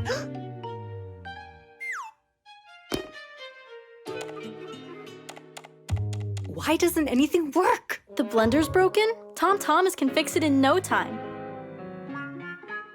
But electrical appliances can be dangerous for kids. Of course he'll have to unplug it first. I can't do it in front of you. I'll get nervous. All right, we've got 5 minutes to do this. And don't plug it in yourself. Ugh, what were you thinking? You gotta get the Fixies to come. What's wrong now? Oh, you're right on time. Could you fix this? You're the master. You fix it. I don't know how to. Just say 1, 2, 3 Tadish, and the blender will fix itself.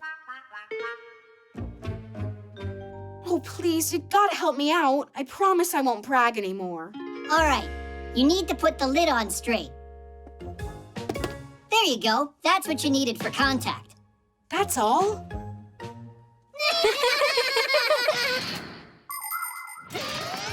Many smart appliances have safety features designed with children and forgetful adults in mind. Like refrigerators that beep if the door is not closed tightly, or washing machines, electric kettles, and irons that automatically turn off when they're done working or left unattended. Appliances like juicers, slow cookers, and food processors are designed so you can't turn them on if the lid isn't put on correctly. Pretty cool, right? There are even cars today that can detect if they're going to hit something and brake by themselves. It's very convenient, but still, it's better not to completely rely on machines for safety, or to depend on Fixies to come to the rescue. So please, don't leave appliances unattended for long, and take good care of them so they can work properly and safely. Bye-bye, guys. Have a great day. Thank you so much for your help, Tom Thomas. I couldn't have done it without you. It really wasn't just me. Who else was it? I'll tell you. He got help from some real masters. You're lucky to know them. Oh, can you give me their contacts? My vacuum cleaner needs fixing. Come on, Tweak. We have to go and fix that vacuum cleaner. Energy.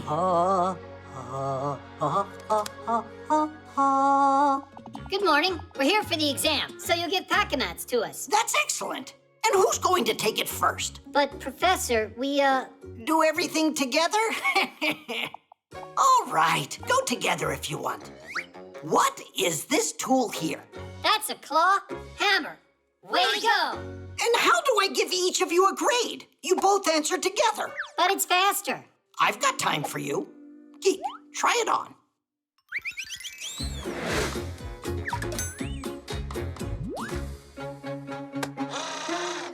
It's a screwdriver. Again? Well, maybe one pack-a-mat for the two of you is enough. You know what? Each one of you is going to get his very own exercise. I present you a model of a real power plant. It's gigantic. But it's not finished yet. Exactly. That's going to be your job. An electro power plant is a factory that produces energy. In order to keep running, they need some kind of fuel, like, for instance, gas. Burning the gas causes the turbine blades to spin, setting the generator into motion so it can produce electricity. The leftover heat doesn't go to waste. It's sent to a boiler. Inside the boiler, it's used to boil water. The steam from the boiling water powers up another turbine and generator, so even more electricity can be produced. Your job is to finish building the model. Not yet. Geek will put together the turbine and Tweak the generator. Who's ever first to finish that is gonna get this pack-a-mat. That was a rhyme. Are you ready?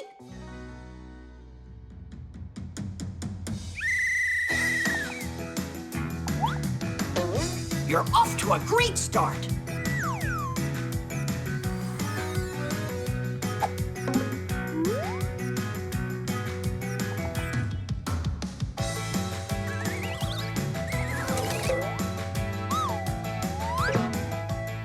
Now you need to add the fasteners. A critical moment.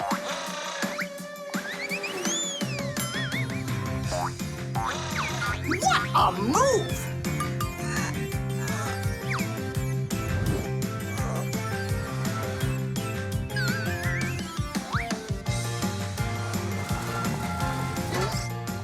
What an intense game! I mean, exam. These two are going neck and neck.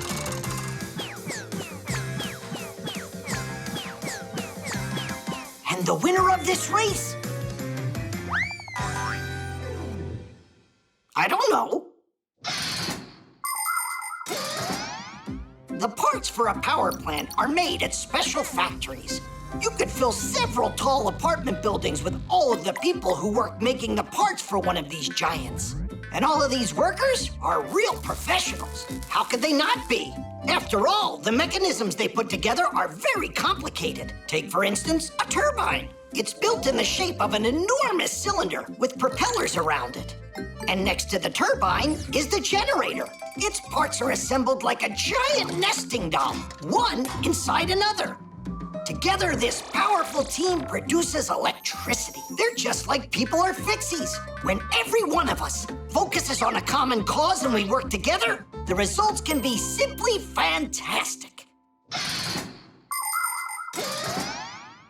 Well, yeah, it's a tie, right? Then we'll have to have a tiebreaker. Whoever presses this button first and gets the power plant going will be declared the winner. Go for it. So, which one of the two is faster, smarter, and stronger? Press it, Geek. You deserve it. Nah, you. Press it. Go ahead. No, you go ahead. No, you. Quit stalling. You're the one that's stalling. Press it. Just press it both at once.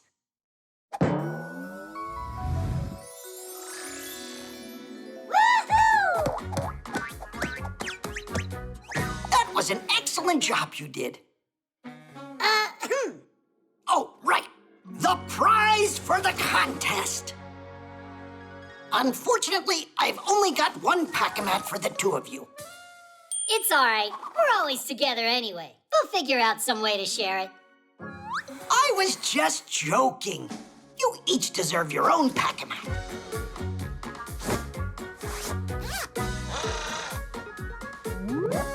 Titties! The swing.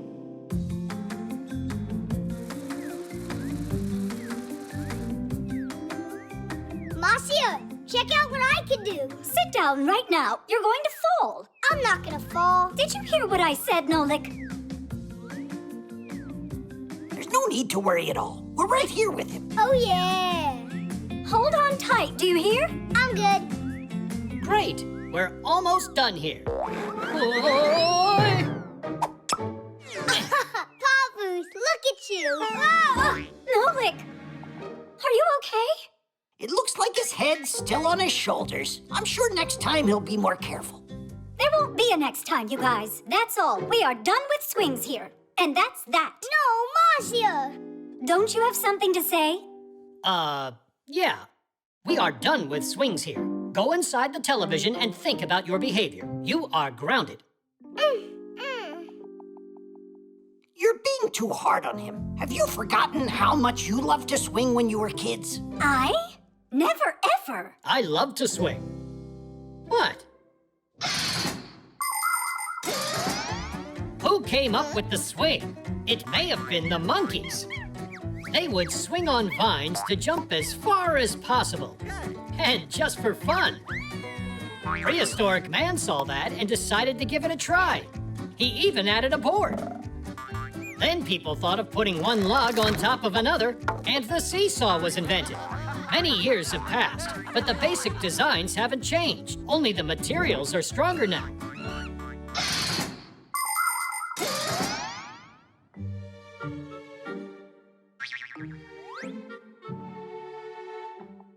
Nolik, how are you? Did you hurt yourself? Maybe we could play a chess game.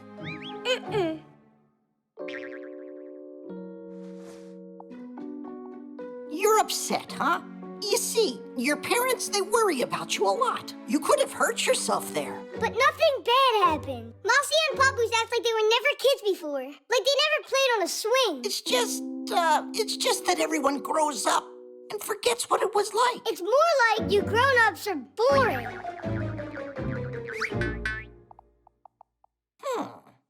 Boring, he said.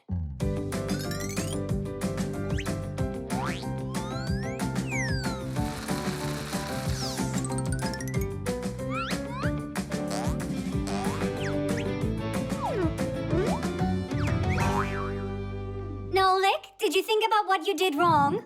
What in the world is going on? Where? Ah, you mean these swings? They turned out nice, right? Yeah, well made. Move over. No! What are you doing, honey? Woohoo! This is great. I haven't flown like this in a long time. Take apart that thing this instant before someone gets hurt. Head. Marcia, why don't you give it a try? Visit your childhood. Foolishness. I'm not doing this. I don't want to. Only not real high. Don't push that hard. Make it go higher. Are you sure you won't fall? I won't. Don't worry. Marcia and Papoose met each other at university. At the time, Marcia was working at the library, keeping the computers running smoothly. One evening, when nobody was left in the building, she noticed a lamp still lit in the center of the hall. She flew up to the lamp to turn it off and saw a book on the table about space with a Fixie studying it intensely. Papoose was so absorbed in his studies that when Marcia approached him to say hello, he jumped in fear. They spent all night sitting on a windowsill. He was telling her about the stars and about his dream to visit a faraway galaxy. And that's how they became friends. What happened next? I think you know about that.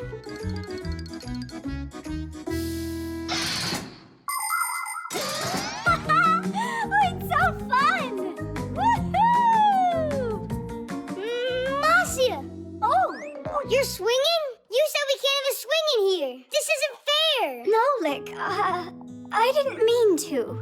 I was afraid you'd get hurt and made a mistake. Sometimes adults can act really annoying. So, now I'm allowed to swing? You're allowed. Just hold on tight this time around. Of course. I don't want fall number 2.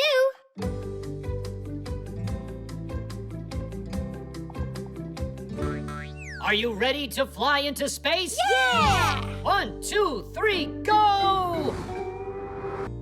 The quadcopter. Katya, would you like to go with me? No. Suppose that you wanted... Nah. Just say what you want to say. Katya, let's go to the movies. That's easy for you to say. This is about asking her to go to the movies, not a walk. Ah. Well, in that case, just send a text to her. Or better, write a letter and send it. By the time it gets to her, the movie will be over already. And what if we send it by quadcopter? Class! And I can send back Katya's marker, too. Now launching our postal quadcopter. Let me help. Nolik! Steer the other joystick.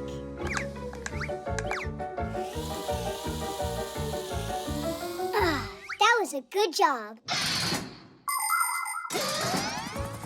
A quadcopter looks like a helicopter, only it's smaller, and it has 4 rotors. They can also carry a camera, which means they can not only fly fast, but can shoot videos and photos too. These devices are used by journalists to help document their stories, and by cameramen to shoot from high above the action. Quadcopters also help rescuers find missing people. And soon, they'll be delivering groceries and packages.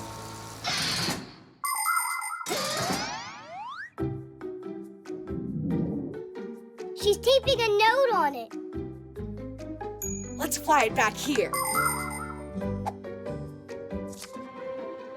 Thank you for the marker? What about the movies? Nothing at all. She doesn't want to go. Maybe Katya doesn't want to go with me, but with Johnny. Your imagination is awesome. All right, we'll check with the quadcopter. But that's spying and that's not good. Only that Johnny. Someone's not answering her call. I'm sure it's Johnny. He never hears his phone when it rings. Now she's writing him a note? So that's how it goes. Katya, now I know everything. Enjoy the movies with Johnny. But the friendship between you and I will always be strong? Is now over. And that is that. What? When ancient people needed to send a message, they would make signals with loud drums or with smoke from fires. The signals were then sent repeatedly in a long chain, moving from one settlement to the next. Later, people started using messengers and carrier pigeons to deliver the news. It was not until the 16th century that a real postal service appeared in Europe. A postman would travel in a carriage, only there was so far that he could go. With time, ships and trains started carrying letters. But today, most everything is sent through the internet. 1 second and the message is already in an electronic mailbox or on social media. Paper letters are becoming rarer and rarer. But you gotta admit, to get a real letter feels great.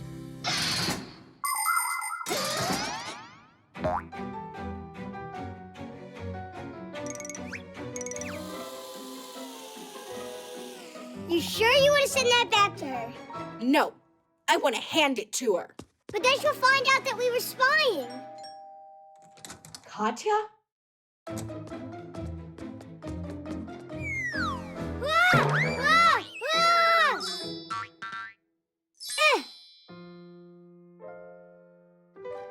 Tom Thomas, how come you wouldn't answer your phone? You were calling Johnny. You didn't call me. And why would you think that?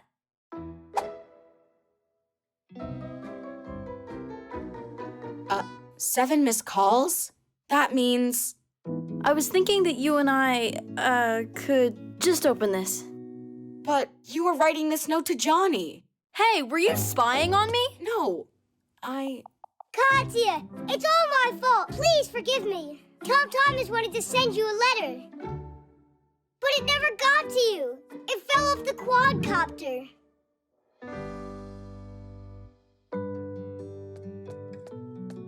Come on, read already. Tom Thomas, let's go to the movies. Promise you won't spy on me ever again. You picked the movie out. Denise! The present. It's mine. Let it go. No way in the world. Tweak, Geek, are you coming or what? Do you still need our help with the notebook or not? We can't do it now. What's gotten into you? Nothing got into us. Something came to us. We found the present. It's for me. No, for me. Huh. Now we'll find out who this is for. With love from Basia. That makes everything perfectly clear. What isn't clear about it? There's only one present, but 2 of you. Because it's just for me. In your dreams, Tweak. Well, I know who this present's for. For the one that Basia loves most of all. Huh? The very first presents were amulets. People gave them to each other for good luck. Rulers would give gold, spices, and fur to the neighboring tribes as a token of friendship. Sometimes an entire nation would do the same, like when the Statue of Liberty was given to America by the people of France. Today, there are other kinds of presents to give. For instance, a day at an amusement park, or a ticket to the theater or the movies, because experiences can be presents too. And how do we find out which one of us she likes most of all? Parents like kids who have good smarts. Well, that answer's obvious. Why don't we confirm it? 115. Oh, I got the same answer you did. So who's smarter? Neither of you. You're both wrong. But that's my answer, too. Don't you remember? You can't divide by 0. Digit, you're so boring. Parents like strong kids, athletic.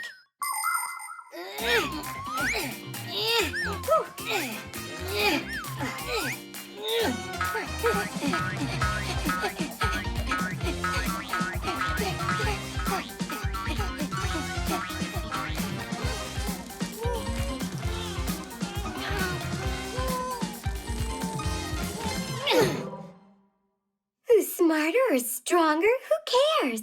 Parents really love whoever is the prettiest. Really? So which of us do you think is the prettiest?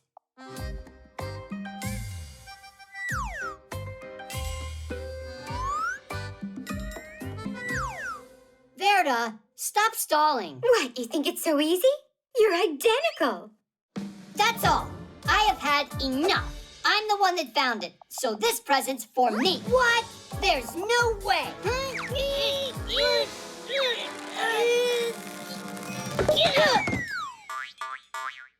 Lipstick?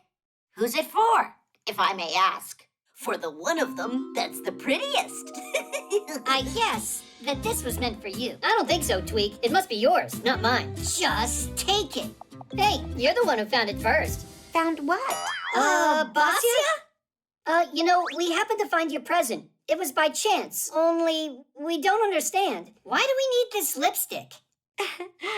And who said that that's your present? Who else would you give it to? I gave this present to myself with all my heart. Huh? Well, today is my birthday after all. Did you forget about it? It's easy to bring some joy to your mom, grandmom, or sister on their birthdays. And you don't need to buy anything to do it. You can make a present all by yourself. For example, you can make a rose like this out of a paper napkin. First, you need to unfold it. Now, fold one side toward the center, but not all the way. And wrap the paper around 2 of your fingers. That will give you a cylinder. If you squeeze it, it will look like a flower bud. All that's left to do is tightly roll the second half of the napkin. That will be the stem. As you're doing that, fold a corner of the napkin up and you'll get a leaf. Beautiful. With a few of these roses and a bit of glitter, your birthday bouquet is ready to go. And your present won't wilt for a long time. Basia, we just had a little peek. Your present from us is cooler. Is that right? We want to give you a wish. Yeah, you can make any wish you want. Ooh, how nice. Do you remember how I asked you to fix the notebook? So, why don't you start with that? Let's go, Tweak. Let's go, Geek. We actually came over to help and to say happy birthday. Happy birthday, dear Basia. Thanks so much. We were just wondering, which one of your boys do you love the most? Is it the strongest or the smartest? Or the prettiest? To tell you the truth, I love each of them as much as the other. They both are good in their own special way.